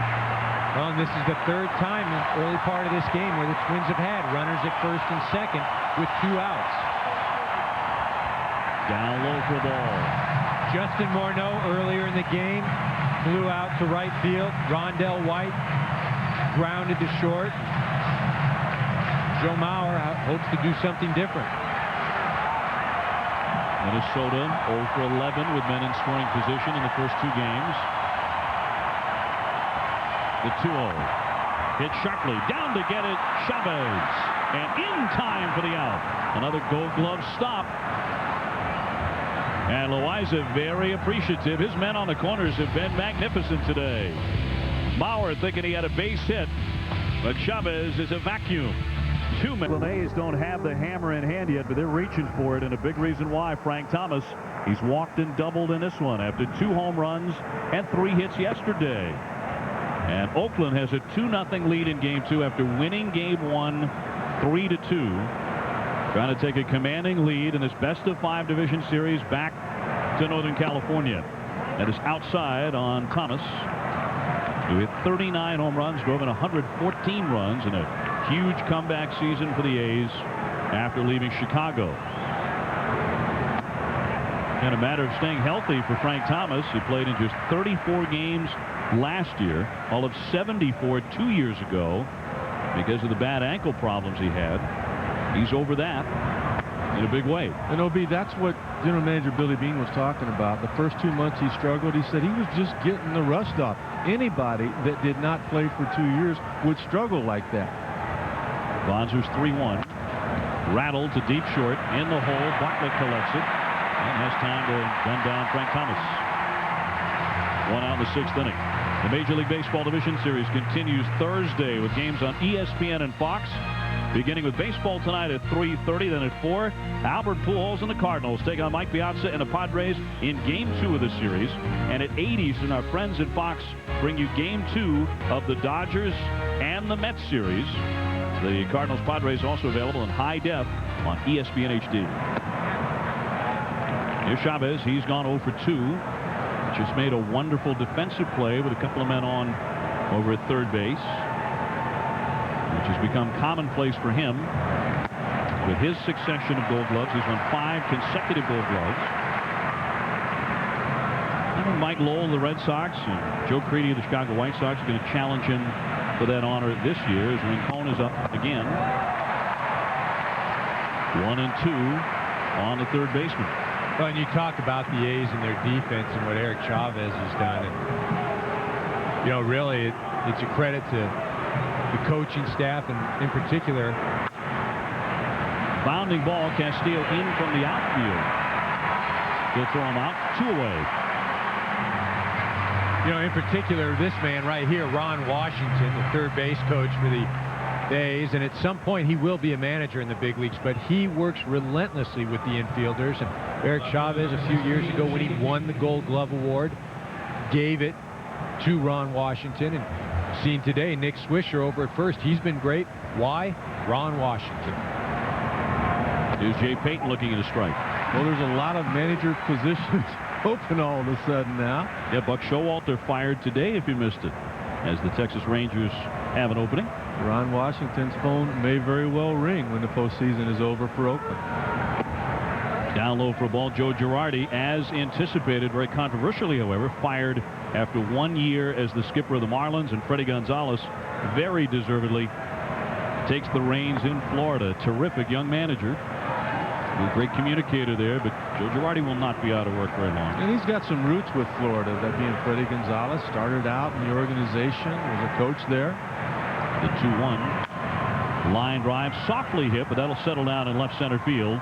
Jay Payton on for the second time. He's 2 for 3. And the thing is, with Joe Girardi and what he did there in Florida, I mean, he did not leave the tank empty. That pitching staff is intact. That is an exciting young ball club that almost made it to the playoffs.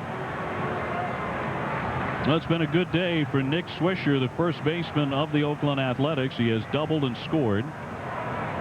And he has also made any number of outstanding defensive plays. Kind of plays, at least a couple of them, Eric, that I think are easy to overlook for a first baseman. Digging a ball out of the dirt on a low throw. A couple of long stretches on close plays as he takes outside. Well, and that's where a good first baseman can make a difference. He can help his infielders. It's not just about standing around over at first base and just trying to catch the ball.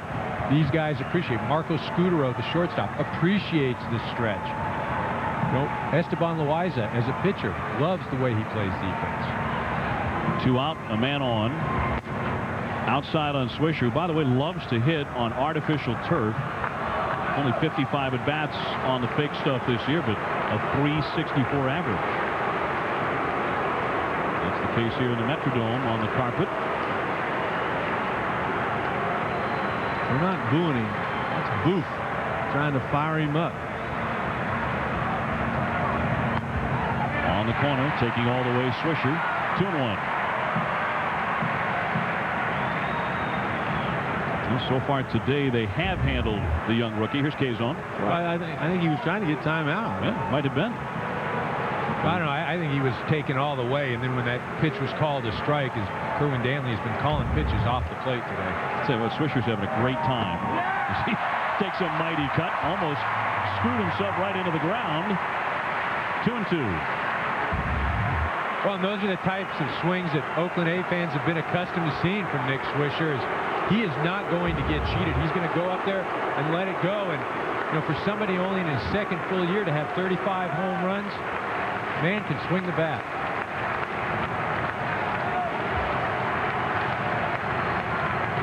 2-out runner at first, and here's the 2-2 to Swisher. Breaking ball around the outside corner. And as wild as he looked on the previous pitch, he's able to lay off a breaking ball in that situation. So you talk about him looking, wow, he's out of control. He doesn't have a real foundation. He knows what he's doing at the plate. Bonds are up to 86 pitches. He's walked only one, scattering 7 hits, but 3 of them came in the 5th inning when the A's scored both of the runs. The runner goes. Swing popped up a mile in the air over the left side of the diamond. Here comes Bartlett, shortstop, and he's got it. No runs a hit, 1 man left. When we come back, Justin Morneau will bat second in the inning. Welcome back to ESPN's Major League Baseball Division Series, presented by Budweiser. And today, inside the Metrodome in Minneapolis, Minnesota, I'm Dave O'Brien alongside Rick Sutcliffe, Eric Karros, and Aaron Andrews. 2-0. The A's with the lead over the Twins. We're in trouble here in the bottom of the 6th inning, already trailing 1-0 in the best of 5. Here's Michael Kadire to lead things off. He's gone 1 for 2 with a single off Loaiza. There is activity in the bullpen for both sides. And down the right field line for Oakland, Kiko Calero has been loosening up all through the last half-inning break. Well, the reason is because in the last couple of innings, Minnesota has had 2 guys on base. But to the point that Eric Karros made earlier, none of them have gotten on to lead off an inning to where you could manufacture that easy run. Neshek also warming up in the bullpen for the Twins. 2 outstanding pens. Yeah, that's warm enough, ready to come in. Fouled away, just a piece by Kadire. Morneau on deck, and then Torrey Hunter. So big bats in this lineup here from Minnesota here in the 6th inning. Well, and it's ever so important for these Twins offensive players to understand, look, when we go up to lead off the inning, our only job, just get to first base. Too high.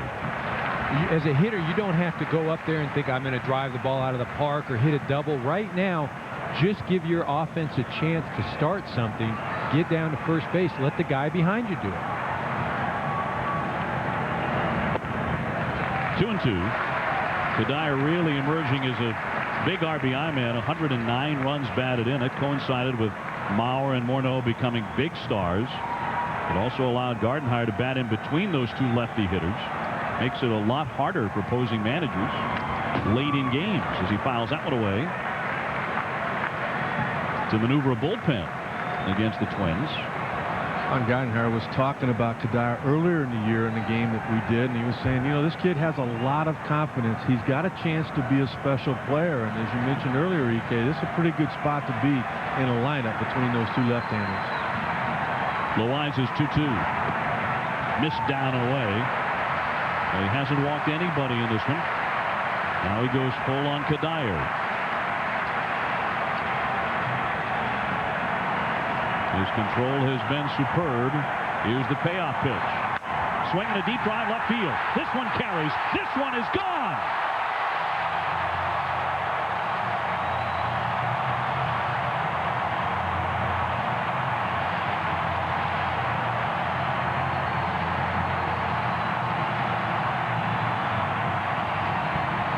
The Twins at last here in Game 2 get on the board. That's one way of getting the leadoff hitter aboard. Well, and Michael Kadire really has a great at-bat in this situation.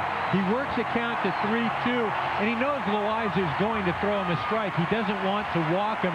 He's sitting on a fastball. He knows the minute he hits it, it's just how far did he hit it. Finally get this Twins team going.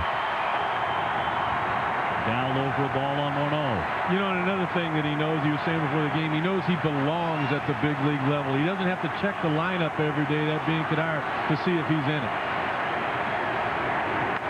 Swing, that one driven foul, but very deep off to the right. The first career home run in the postseason for Michael Kadire. And now more power in Morneau, who hit 34 during the season. And what a year with 130 RBIs. That ties the all-time high for a guy from Canada, that being Larry Walker on the year. That means a lot to Morneau. Slicer foul off to the left.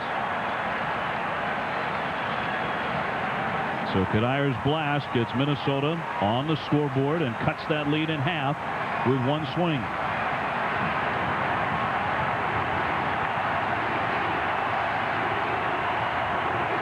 Fouled away by Morneau. His chance of MVP rise up inside the Metrodome. A golden moment for Kadire. The first time all day the Twins have put the leadoff man on in an inning. And he came around to score to make it 2-1. Swing high, fly ball right field. Did this one tie it? Deep into the corner. This one is gone.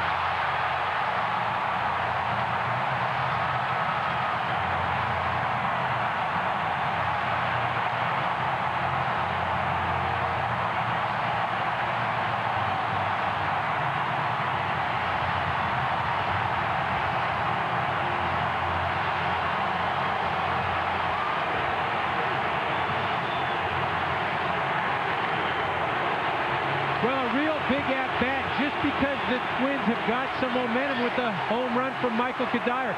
And every time the Twins seem to get something going, they're unable to complete it. Well, this time, Justin Morneau, he continues the momentum with a prodigious home run. You've got this group here in a frenzy. Morneau into the upper deck. Boy, did Loaiza lose it in a hurry. Back-to-back shots.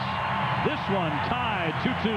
Well, the Metrodome explodes. Back-to-back home runs by Kadire and Morneau, and it's a brand new ball game. Tied 2-2. Loaiza, who had been in command for the first 5 innings, shutting out the Twins. He gets lit up, and here comes Kiko Calero out of the fine Oakland bullpen. Torrey Hunter swings at the first pitch and pops it up. Into right, coming on Bradley. He gets underneath it. And that is out number 1. Big game coming up between the Mets and the Dodgers. Game 1 of that series as we go to Gary Thorne at Shea Stadium for a preview. Gary?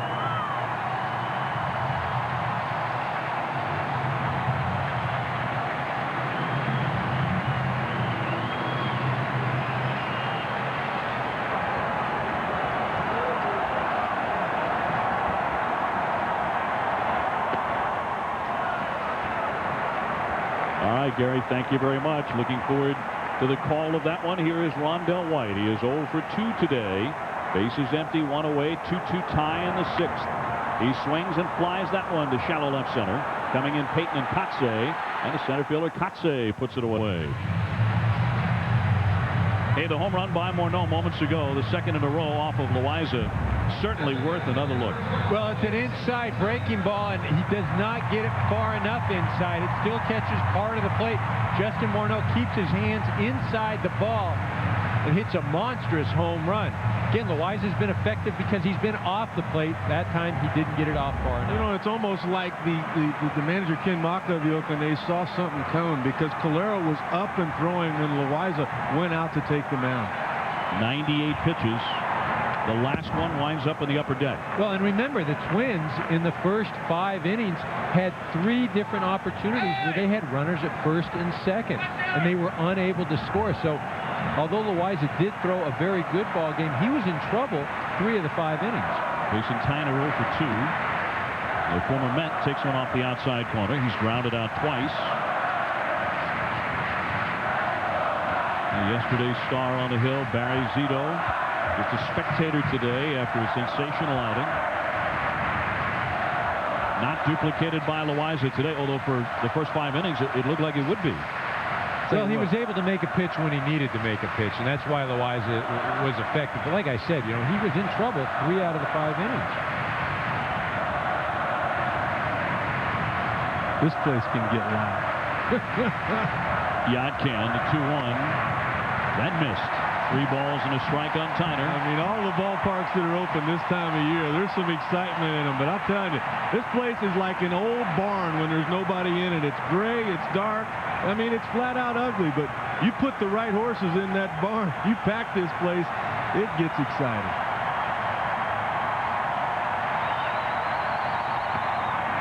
He walked him. Tyner takes ball 4. The Twins have another base runner in front of the number 9 hitter, Jason Bartlett. Karros just had a tremendous year. You remember after the 04 season, he came over along with Danny Herron in the trade from the Cardinals for Mark Mulder. And by the way, the first walk issued today by an A's pitcher as Tyner gets on. Bartlett's 0 for 2. Twice he has tapped out to short. Had a hit in game 1. Entered the starting lineup back on June 14th. The runner goes. The pitch inside. The throw is high. And it's a stolen base for Tyner.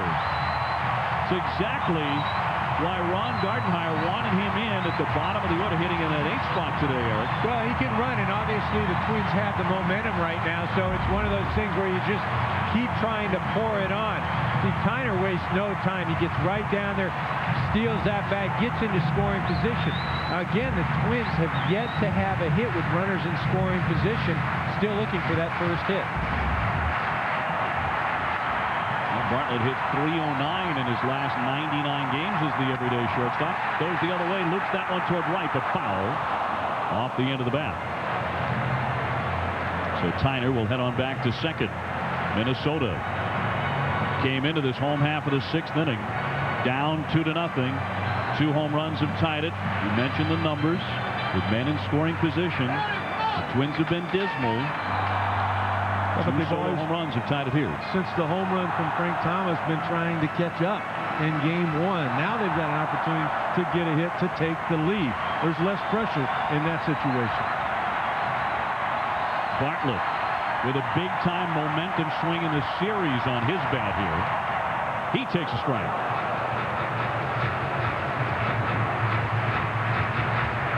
Again, with what we've seen today, there's an expanded zone. If you're pitching, it's nice. If you're hitting, not too good. That pitch off the plate.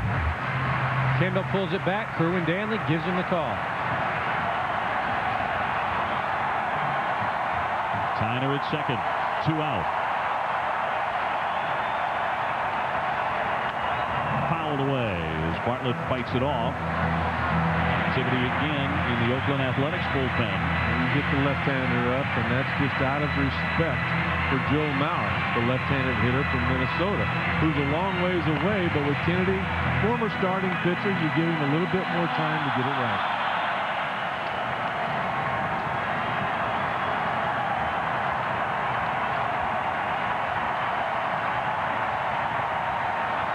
Calero with a 1-2.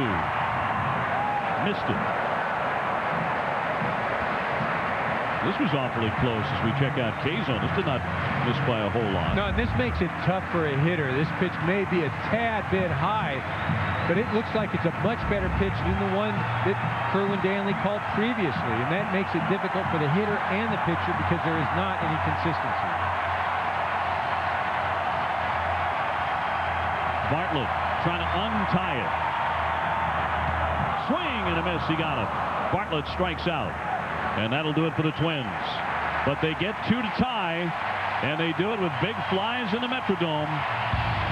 Michael Kadire, he started it, leading off the bottom of the 6th with that drive, and then Bourneau goes to the upper deck to tie it at 2. Minnesota Twins, a spectacular bullpen all summer. 2.91 bullpen ERA. Pat Nashia comes on to pitch here, the Submariner, to start the 7th. And he fires a strike to Scudero. A lot of times when you think of a submarine guy, you think of a ground ball guy. This is a power pitcher combined with AAA this year. In 97 innings, 140 strikeouts. Silly. Scudero 1 out of 2 with a double back in the 5th inning. And he has handled everything hit to him today. And that's saying a lot, as active as he has been at shortstop. A 2-2 tie as that one misses the inside edge. Yeah, and you talk about Scudero, it's amazing in the 2004 and 2005 season. It came right down to the last day of spring training and whether or not he was going to make the ball club either one of those years, and because of injuries, he did. Not fisted there, popped it up, and Bartlett hauls it into the outfield. One man out as we take a look at our pitching summary, brought to you by Yellow Book. The starters, both of whom are now done for the day, Loaiza and Bonser. Both of them did a terrific job, but I was really impressed with Bonser and how after he gave up the 2 runs, he was given the confidence by manager Ron Gardenhire to go back out there. He put up a scoreless inning in the top of the 6th and had an opportunity to maybe get the victory in the bottom of the 6th. Both bullpens had been active. The A's is suddenly quiet. Dukeshire had been warming up. He has now sat down. Reyes throwing in the bullpen for Minnesota. So the managerial wheels are turning here into the later innings. Mark Ellis, 1 for 2 with a base hit back in the 3rd. That one's nub foul, squibbed off the end of his bat. He's a guy that, despite the fact he's only hit 11 home runs, if you make a mistake, he can punish you. Well, he can swing the bat. Didn't have one of his better seasons this year offensively last year, hitting over 300. He can play, and he has been dangerous over the last 2 months. Line drive and a base hit into left. Rondell White will charge in for it, and it's a single, the second of the day for Mark Ellis. The Major League Baseball Division Series, presented by Budweiser, continues next on ESPN. 2 more games. Very busy day for Hall of Famer Joe Morgan. First, it's the Dodgers and the Mets getting underway, and at 8 Eastern, the Tigers and the Yankees face off in Game 2, and Joe Morgan will be in the booth for both of these Division Series games. Also available in high definition on ESPN HD. By the way, it's Derek Lowe and John Maine. John Maine to pitch for the Mets. Not Pedro Martinez, because he is out. Del Duque is out with an injury, and the Mets are in some trouble. Reyes, the left-hander, looking on. He is warmed up. Mark Kotze 1 batter away. Here's Kendall. He's gone 1 for 3 with a single. We talk about the top of the order. Kendall and Kotze for Oakland. It was a 20 combined big league seasons between those 2 guys before they finally got a taste for the first time in their careers of postseason play. That was yesterday afternoon. Kendall has come up with his first playoff hit as he fouls that one back to the net.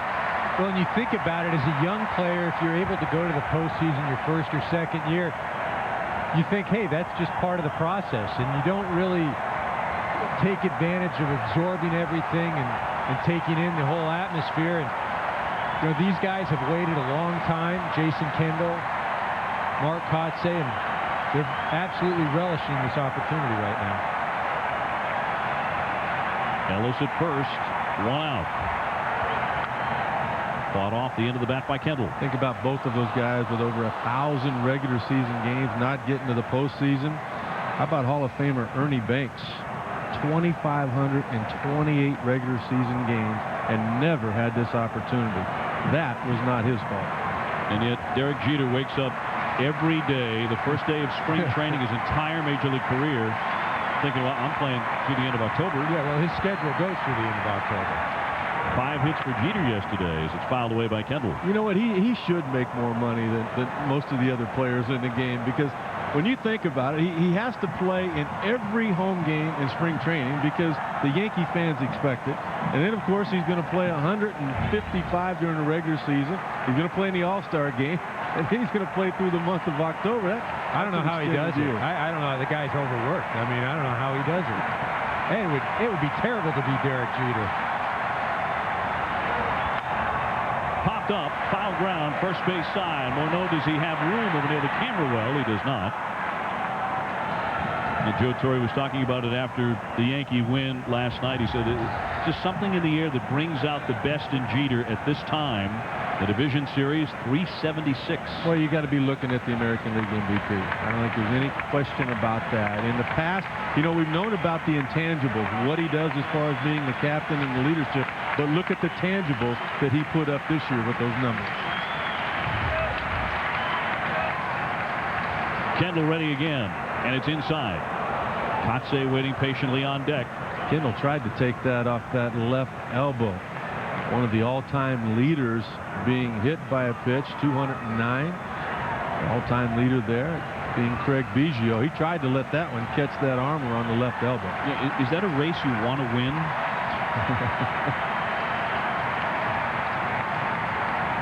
2.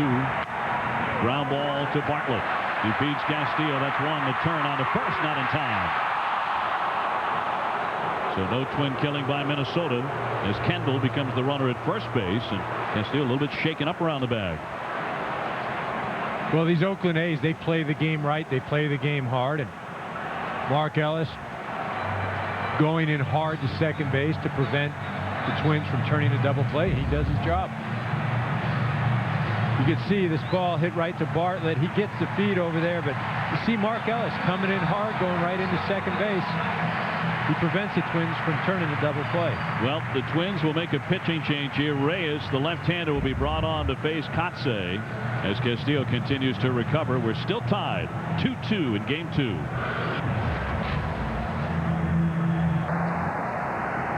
Tough left-hander Dennis Reyes will throw to first base to check Kendall. He's brought in to face Mark Kotsay, the left-handed hitting center fielder, in front of 55,710 inside the Metrodome, the 6th largest crowd ever to see a game in this ballpark.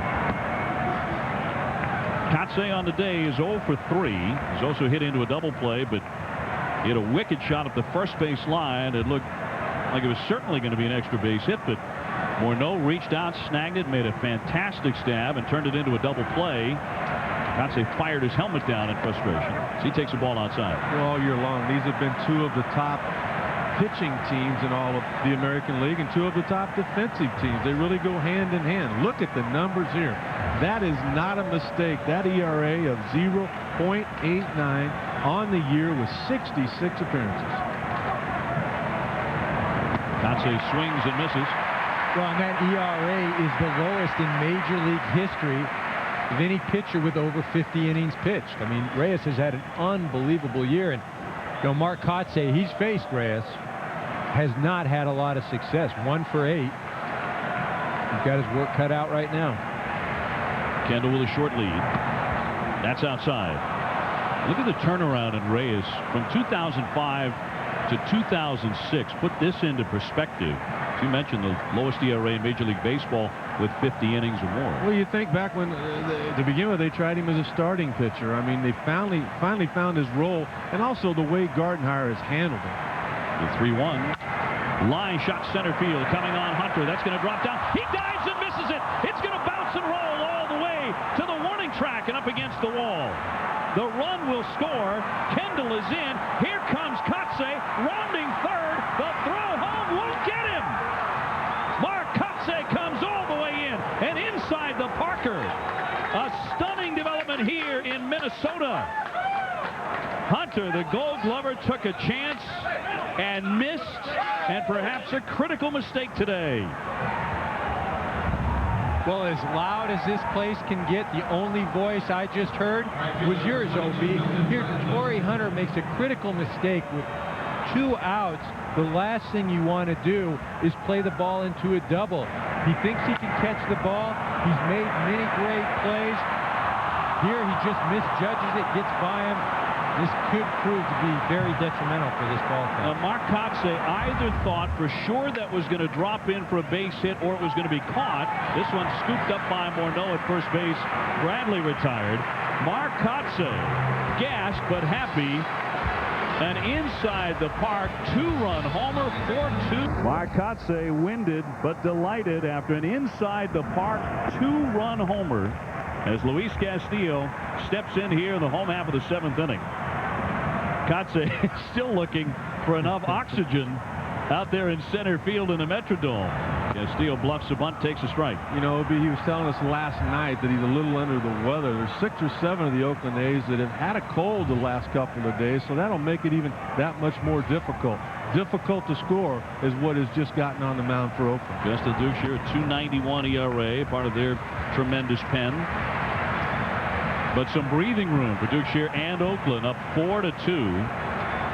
It's the top of the order for Minnesota, but this place is in a state of shock. The bunt dropped down but foul. An example of a great outfielder making a horrible judgment decision moments ago in Torrey Hunter. Well, nobody realizes that more than Torrey Hunter. I mean, I think the minute he took that first step in, it was, oh no, we got some issues here. And nobody feels worse about it. And as you alluded to, it's trying to make things happen. It's the kind of mistake you cannot make in the postseason. And I realize he feels terrible about it, but that could be a critical decision. I mean, he's made some of the greatest plays that we've ever seen. Maybe the best outfielder in the game right now. But, I mean, that was a horrible error in judgment. And as you said, EK, nobody knows that more or feels worse than Torrey.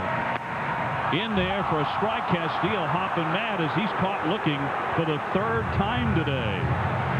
He strikes out here in the 7th inning, but back to the home run by Kotsay. And a misplay by Hunter. Well, you're in the top of the 7th. You're going to be playing deep, which he was to begin with. That was perfect. But all of a sudden, he decided, I can get to this ball, and that was where he made the mistake. Clearly, he was a couple of feet away from catching it. Reyes knows right there what's going to happen. Knowing the situation, knowing you were deep to begin with, knowing that there were 2 outs, he simply must have forgotten about that when he tried to run it down. And then it was Kotsay who was off and running. And Ron Washington with a whirlwind sending him home in there for a strike on Punto. By the way, it's the second Athletics inside the park home run in postseason history. Ray Durham did it on October the 4th, 2002, also here in Minnesota, 4 years to the day. Punto swings and misses, and he's out on strikes. Duchia coming on, throwing nothing but strikes, back-to-back Ks. He's done that all year long. In fact, if you look at the record book, fewest walks for 9 innings, it's all Dennis Eckersley and then this guy on the mound. You need to swing the bat if you're going to score.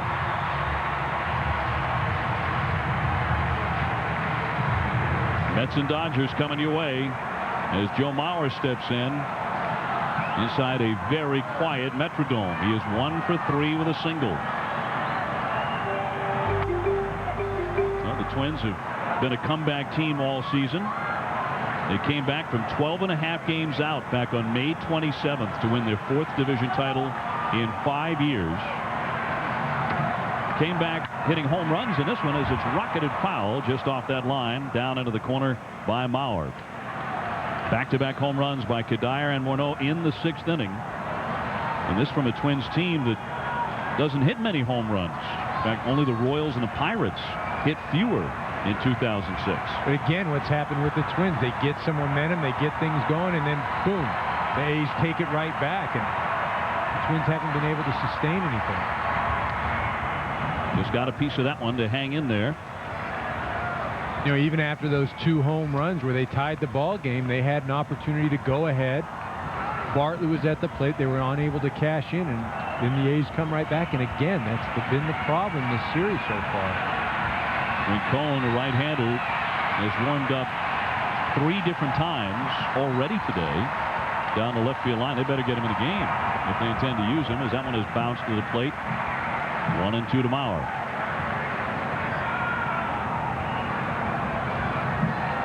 So the Athletics getting closer and closer to taking a commanding 2-0 lead.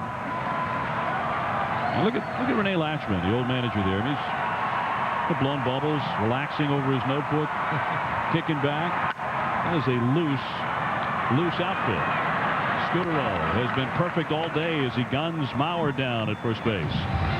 1, 2, 3 they go. Here comes Frank Thomas again as we go to the 8th in the Metrodome. The Oakland A's have the lead 4-2, leading the series 1-0. Juan Rincon comes out of the bullpen.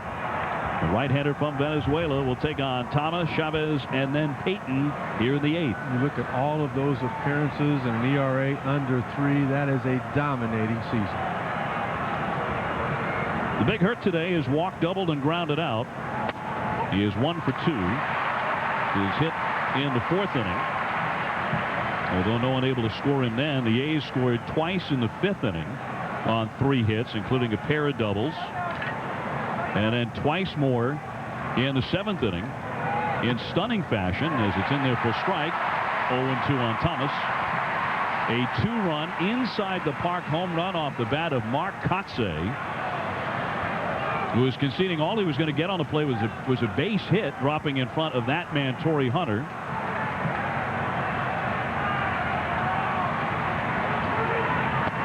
Waved at and missed for strike 3. A rare strikeout for Frank Thomas.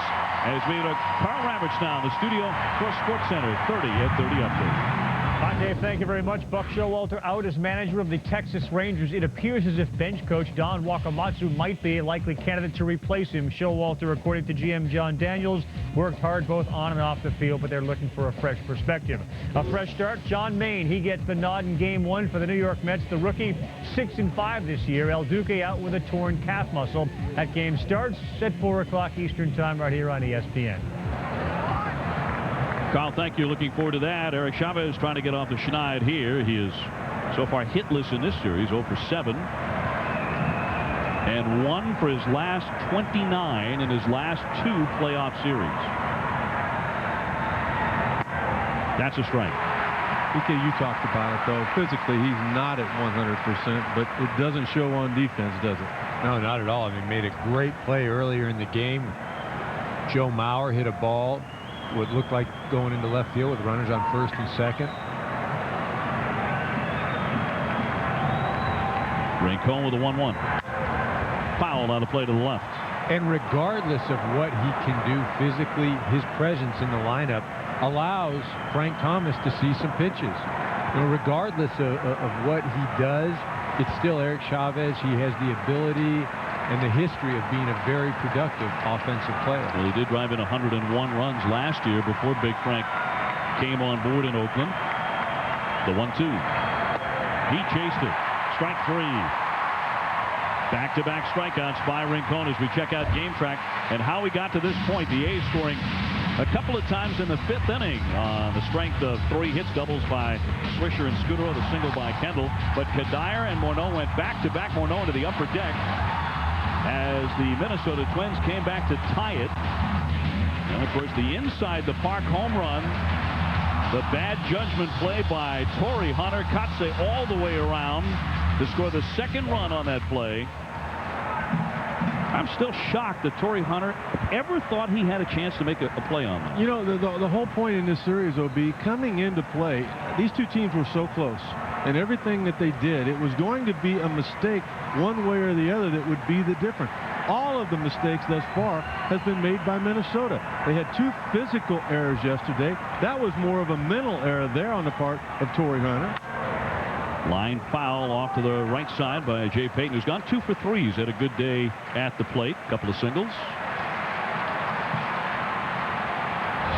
This is the reaction inside the dugout when Torrey Hunter came down the dugout steps. Yeah, and if there's one guy they want to pick up, it's that guy. But it's going to be tough to do with these 2 outstanding bullpens for both teams. Payton trying to hold up and down on a knee and swung and missed for strike 3. Side retired. Rincon with a big pickup there. He strikes out the side, but it's 4-2 Oakland. Big guns due up here in the 8th inning for the Minnesota Twins, and they need them. Michael Kadire, who has homered, and Justin Morneau, who has homered. First 2 men up, and then Torrey Hunter, who has some makeup work to do. Swing line right, caught by Chavez, who is creeping over near the line anyway. And 1 quick out in the home half of the 8th inning for the Twins, who trail Oakland 4-2. And here we go. We're in the 8th inning, and 7 of these innings, the Twins have failed to get the leadoff hitter on. Here comes Morneau on the upper deck in the 6th inning. See, it's been done before. Before Kadire and Morneau went back-to-back in the 6th inning. Back in 1970, the American League Championship Series, Killebrew and Oliva.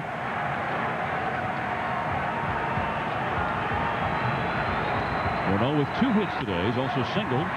That one is going to be caught out of the air by Ellis on a sinking line drive.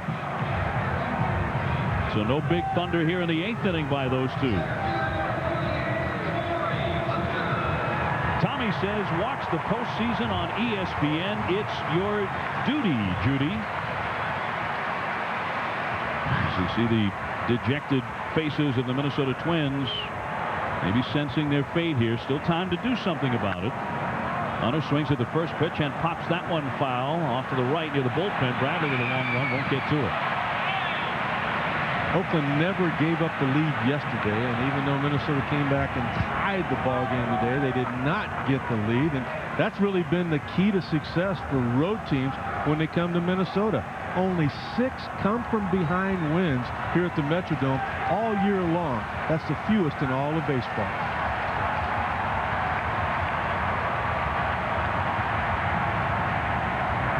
Duchu, swing and a miss by Hunter. It was 1 for 3. Well, and the reason is obvious, because of the great bullpen. Well, we've seen some great arms come out of the bullpen already in the first 2 games of the series. We haven't even seen Joe Nathan yet. That's the best of the best. This might be the second best closer in the American League. Breaking ball swung on and missed for strike 3. And you're starting to hear a little bit of booze trickling down here inside the Metrodome. The A's pen today 3 scoreless innings. Well, some spilled coffee and maybe some hurt feelings inside the Oakland dugout earlier, but perhaps broken hearts in the Minnesota dugout today, as the A's have a 4-2 lead. On to the 9th inning we go. Swisher stings that one into right center field. That rolls into the alley. To Dyer to cut it off. Swisher wants 2, and he's going to dive headlong in with a double. His second 2-base hit this afternoon, as we go back to the studio and Carl Ravitch. Hi, Dave. Big surprise going on there, and certainly a huge surprise for any Met fan who's been sleeping the last 48 hours. El Duque will not start. John Maine will. If your game goes past 4 o'clock Eastern time, this starts on ESPN2, Dave. Ravi, thank you very much. What's going through his mind right now, Rick Sutcliffe? A lot of different things, boy, I'm telling you. I mean, everything is just really falling apart as far as the rotation and the division series for the New York Mets. They go into that series a heavy favorite. Right now, with Derek Lowe on the mound and his postseason success with Boston, I mean, all of a sudden, this is a coin toss. Well, a month ago, you were talking about the New York Mets being the National League representative in the World Series, and just things have unraveled in this past month, you know? Unraveled, yeah, just a little bit. Here's Scudero, who's gone 1 for 3 with an RBI double today, and he's also been steady as a rock out there at shortstop. In fact, he has 8 assists today, and the record in any area of the playoffs, Division Series, League Championship, or the World Series, is 9, including Nomar Garcia-Parra back in 03. Kigo Garcia in 79 with Baltimore, and Roger Peckinpah for the Yankees back in 1921. The bunt brought down by Scudero toward third. That's going to roll along that line and foul. Trying to advance Swisher down to third, and you mentioned him earlier, Joe Nathan starting to get loose. A terrific closer, maybe only behind Mariano Rivera in the American League. And the A's have a terrific young talent there in Houston Street warming up. And that might give Scudero an opportunity to field another one of those ground balls to tie that record you talked about. I love what Ken Maka has done here in a situation like this where you got to get the run over. On that first pitch, and the last time Scudero was in this situation, let him swing the bat, he lined the ball for a double. Here, he didn't like what he saw on that first swing, so he took that off and put the bunt on. Scudero has been very good with the doubles here in games 1 and 2 as he takes a pitch outside at 93. By the way, the Twins due up in the bottom of the 9th inning, have the bottom third of the lineup, and they are combined 0 for 8 today. But I think one thing has to be mentioned about Ron Gardenhire's team. They were the best comeback team in the American League in 2006 with 52 come from behind wins. You could feel those fans get behind that and start to believe it from what they've seen this year when they scored the 2 runs to tie it. They're in the bottom of the 6th, but the bullpen has been dominating from that point on. Just looking at Swisher out there, he's having fun with the umpire. He's having fun with Bartlett, the shortstop. You want to know more about him, pick up a copy of this month's ESPN the magazine. He's one of the outtakes with our buddy Dan Patrick. It's hysterical. Fouled away to the right. We talked about the fact that his dad Steve never got a chance to play in the postseason, 9 years in the major leagues, and Nick said before this series, no one has to tell me to savor it. I know you have to soak it up. I'm going to have fun with it, and he certainly has done that. You know, and that's another $100 for him, EK, with that double. He's making a killing. Ken Maka is going to be poor. And Ken Maka telling Nick Swisher earlier in the year that didn't want to see him keep over swinging and trying to hit home runs. Maybe hit some doubles and he'd give him $100. And tell you what, Maka's going to be going to the ATM today, boy. Nobody out, the 1-2. Gladly. Jammed and fouled it away. Gladly going to that ATM. Now Swisher with a pair of doubles. Houston Street, who got the save in game 1. He will face 7, 8, and 9 in the bottom of the 9th from Minnesota.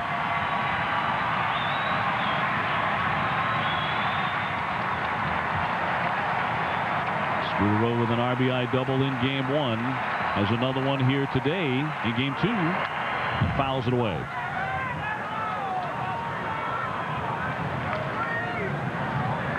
Well, the A's, and there's Esteban Loaiza, who pitched effectively today, although gave up a couple of home runs.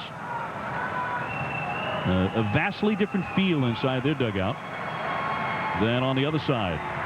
Marcotte with that inside the park home run. There's some glue to that clubhouse there. Marcotte getting both of those guys to smile. Now, how about Milton Bradley? Yeah, smiling at last.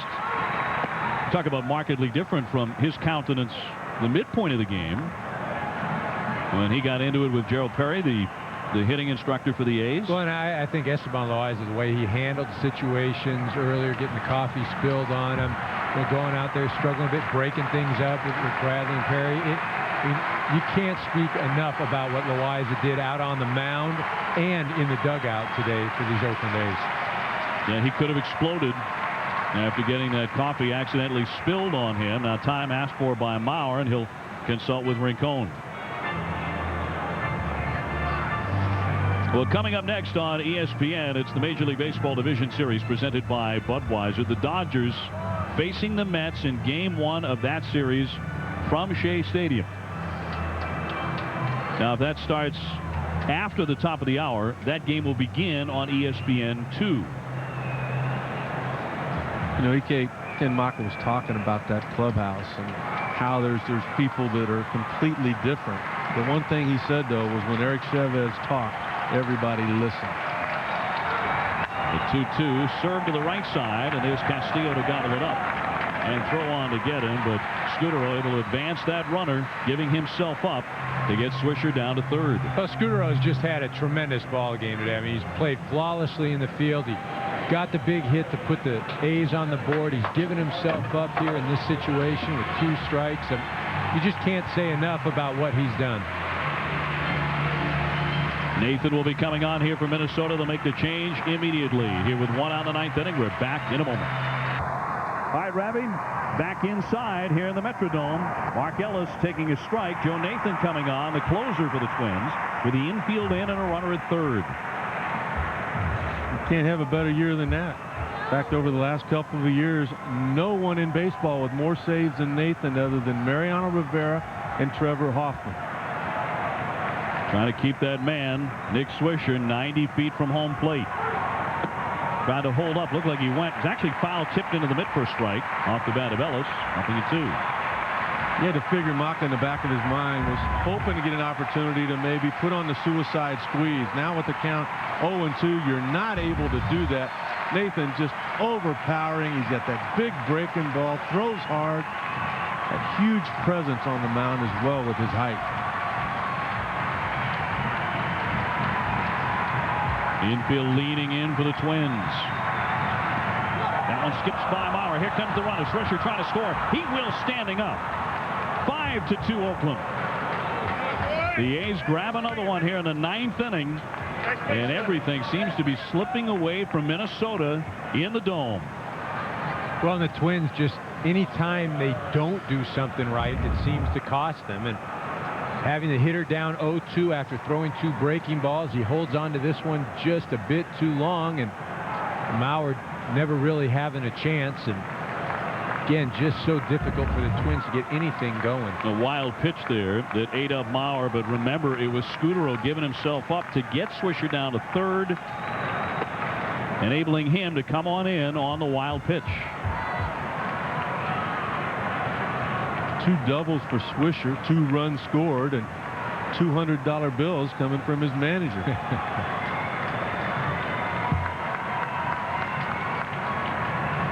Ellis nubs that one foul off the end of his bat, and it's moments like this.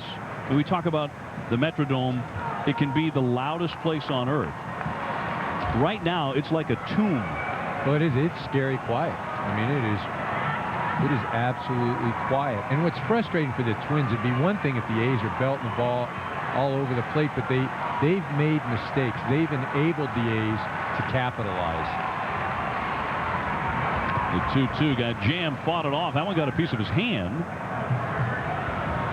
as he fouls it away. Ellis still alive, though, with 1 out and the bases clean in the 9th inning.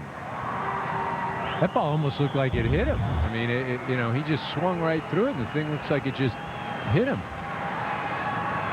I think that just hit all hand. I don't know how much bad if you get credit for a foul ball for having a ball hit off your wrist. That's not too good. That does not feel good as a hitter right there. Maka pops out to take a look at the hand of Mark Ellis. You know, just looking, Obi, at what's happened today. I mean, the 3, 4, 5, and 6 for the Oakland A's. They've not scored a run and they've not driven in a run. The difference in the ball game has been the bottom part of the order. Swisher with 2 runs scored. Scutero with the RBI, the run scored, and getting the last runner over. And then Ellis, who's up now, he too has been 2 for 3 out of that 9th spot. So, I mean, it's almost, as they were saying before the series, like a Chinese water torture drill. I mean, they just keep coming at you in different ways. And of course, we mentioned Scutero has been so good on the defensive side, but those bottom 3 for Oakland today have a total of 5 hits and 4 runs.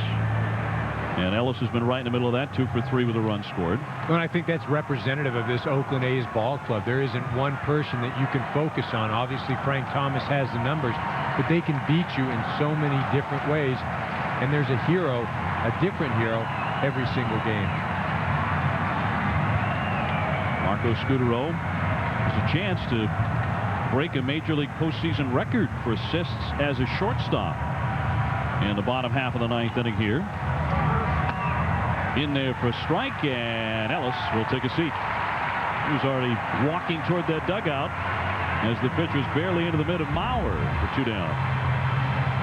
Well, here as a hitter, the last thing you're going to do up there after just getting drilled in the hand is really want to swing the bat. I think Ellis made up his mind from the get-go, just going to take this pitch. Well, the A's bullpen has been sensational with 4 strikeouts, 1 walk, no hits, no runs in 3 innings. And the Twin pen, which came in with a 2.91 ERA for the season, hasn't been quite as good. High fly right center field. Here goes Hunter racing after it. Won't get to it. It's up against that wall. And into second with a double. And another extra base hit for the Oakland A's. It's Jason Kendall, his 2nd hit today.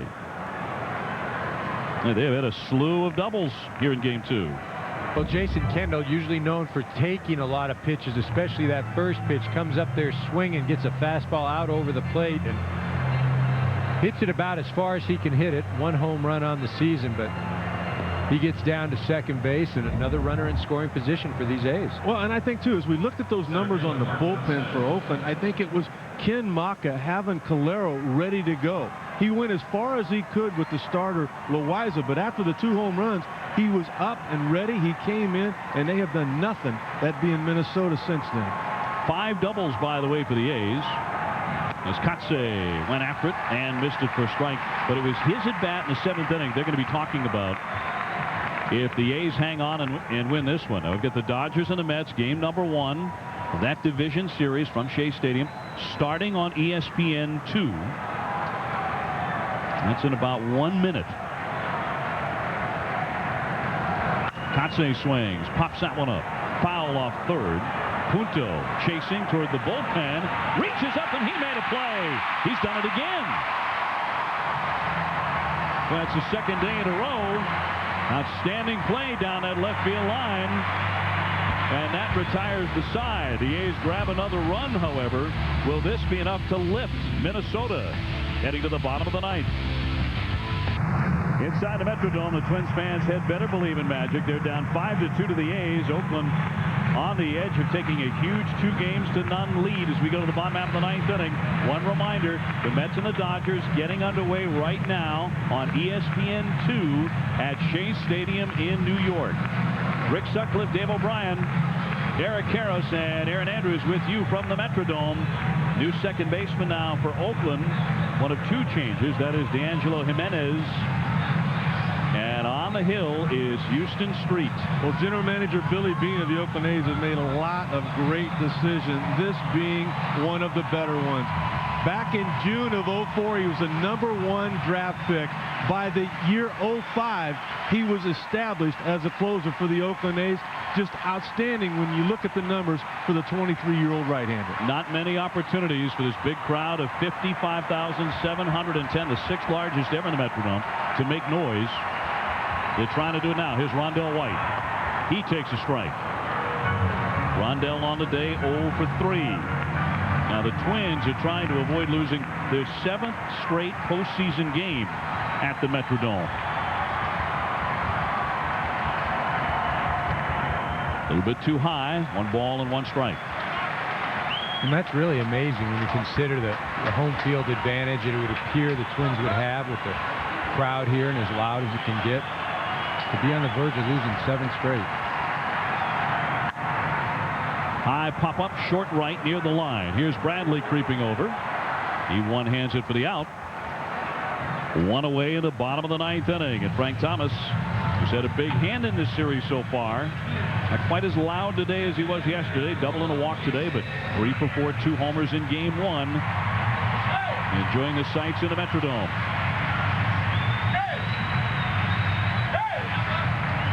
Look at this, the Oakland A's. It's not always the best news for the A's to get in front of the series 2-0. In 2001 and 2003 in the division series, they took a 2-0 lead and lost those series to the Yankees and the Red Sox.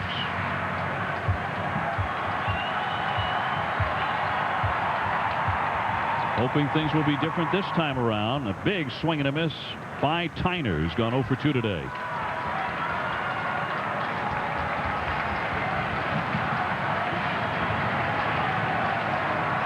Oakland 2 outs away from taking that 2-0 lead here in 06 and looking for a better ending. You know, Minnesota with 54 home wins during the regular season. We've seen it throughout the history of the Metrodome. A lot of those comes from balls misplayed in the outfield by the visiting teams. They just never can pick it up. It's ironic that that would happen today to Minnesota and Torrey Hunter. Fouled away out of play to the left.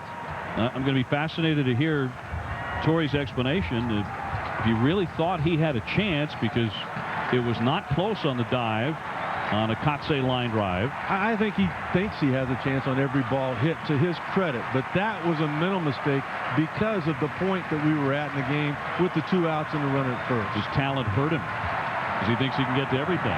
Cut on and missed. Tyner strikes out. 2 gone here in the 9th inning.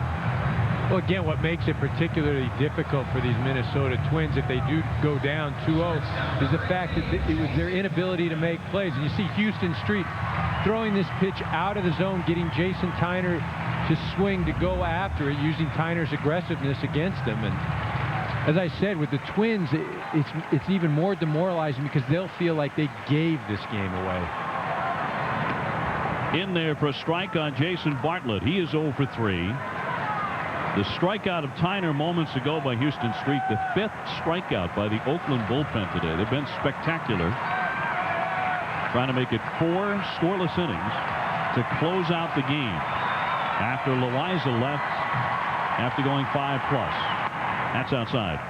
Well, it's real obvious what has to happen for Minnesota to get back into this series. I mean, they have to tighten up their play. They cannot continue to make those mistakes because these teams are so evenly matched. The team that makes the mistakes will be the team that loses this series. Right now, it's the Minnesota Twins. Fouled away, and perhaps Minnesota down to the last strike of the day.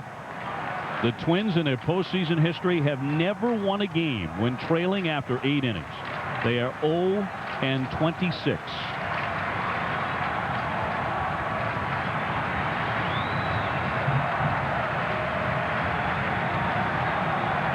Bases empty, 2 down in the bottom of the 9th inning. Oakland on top 5-2. Leading the series 1-0.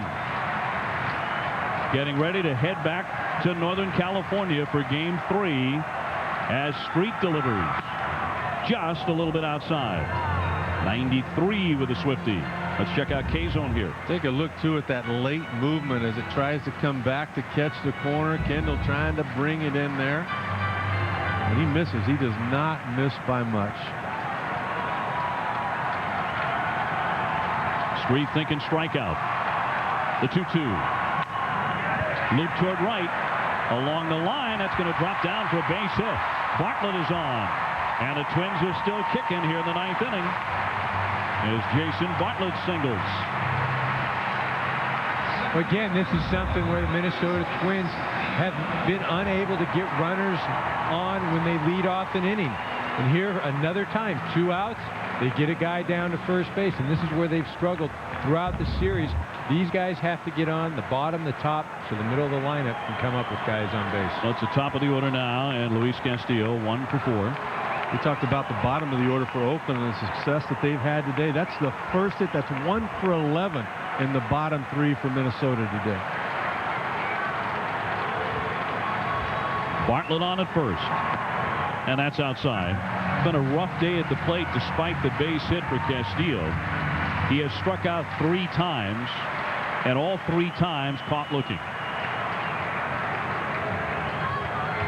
Remember the base hit, too, just a high chopper back to the pitcher. The 1-0. Inside, tight at 92, 2-0. This is the key play. Torrey Hunter closing on a base hit from Mark Kotsay. That was in the 7th inning. The game was tied at that moment, 2-2. Went all the way to the fence. 2 runs scored. The A's added another and lead 5-2 in the 9th. As Castillo takes the ball inside.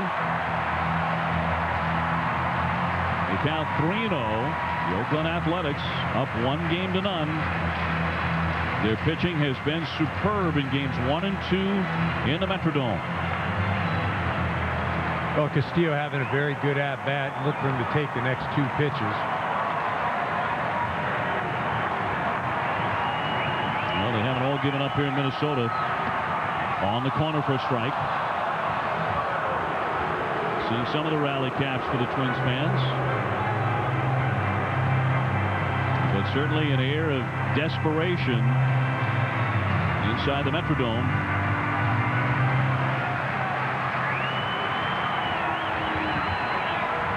Bartlett at first, 2 down. He takes off. That's a strike. And Bartlett into second base with 2 away.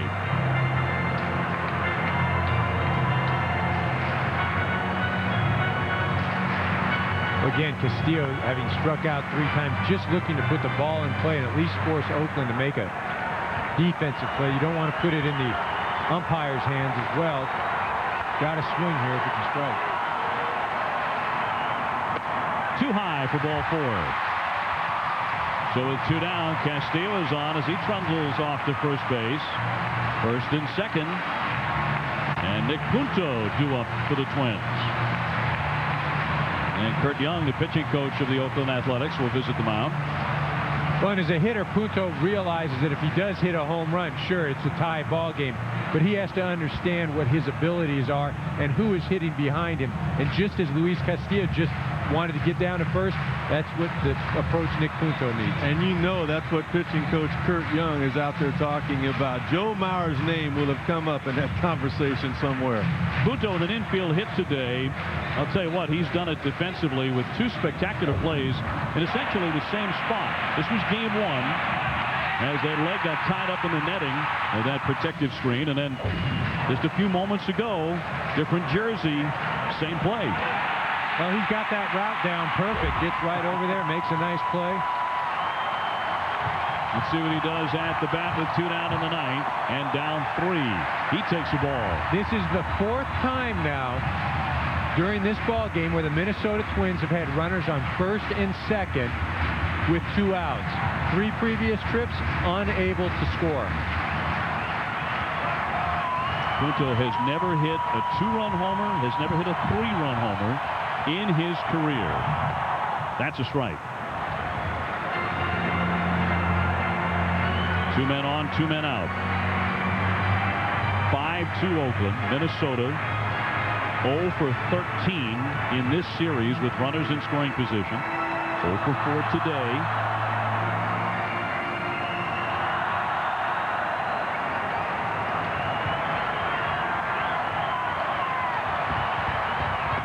Big swing and a miss. Now, he was thinking about that 3-run homer. He went for the downs, and it's 1-2. As a hitter, you know that the pitcher does not want to walk you, especially with the guys hitting behind you. So you have to be aggressive to a certain extent. You know you're going to get that fastball, but you have to stay patient and not try to do too much. The Twins down to their last strike.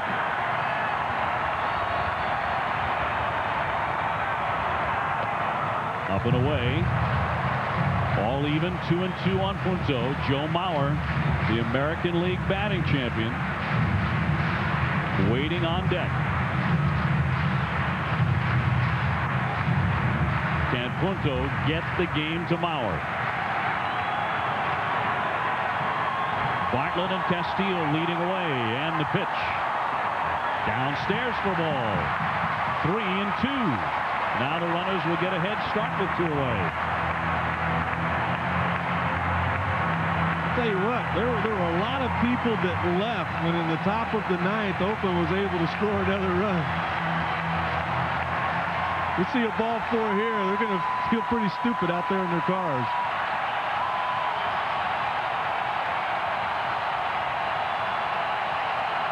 Street ready.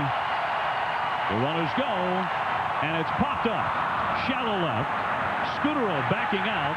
It's fitting he should make the play. He makes the catch, and Oakland has a 2-0 lead in the series. 5-2 the final. Mark Kotsay with the play of the game. He is the player of the game, presented by Chevrolet. And in recognition of this outstanding play, Chevrolet will make a $1,000 contribution to the Boys and Girls Club of America. Mark Kotsay with the inside the park 2-run homer. Our final again. Oakland 5, Minnesota 2. Right now, it's to Gary Thorne at Shea Stadium in New York.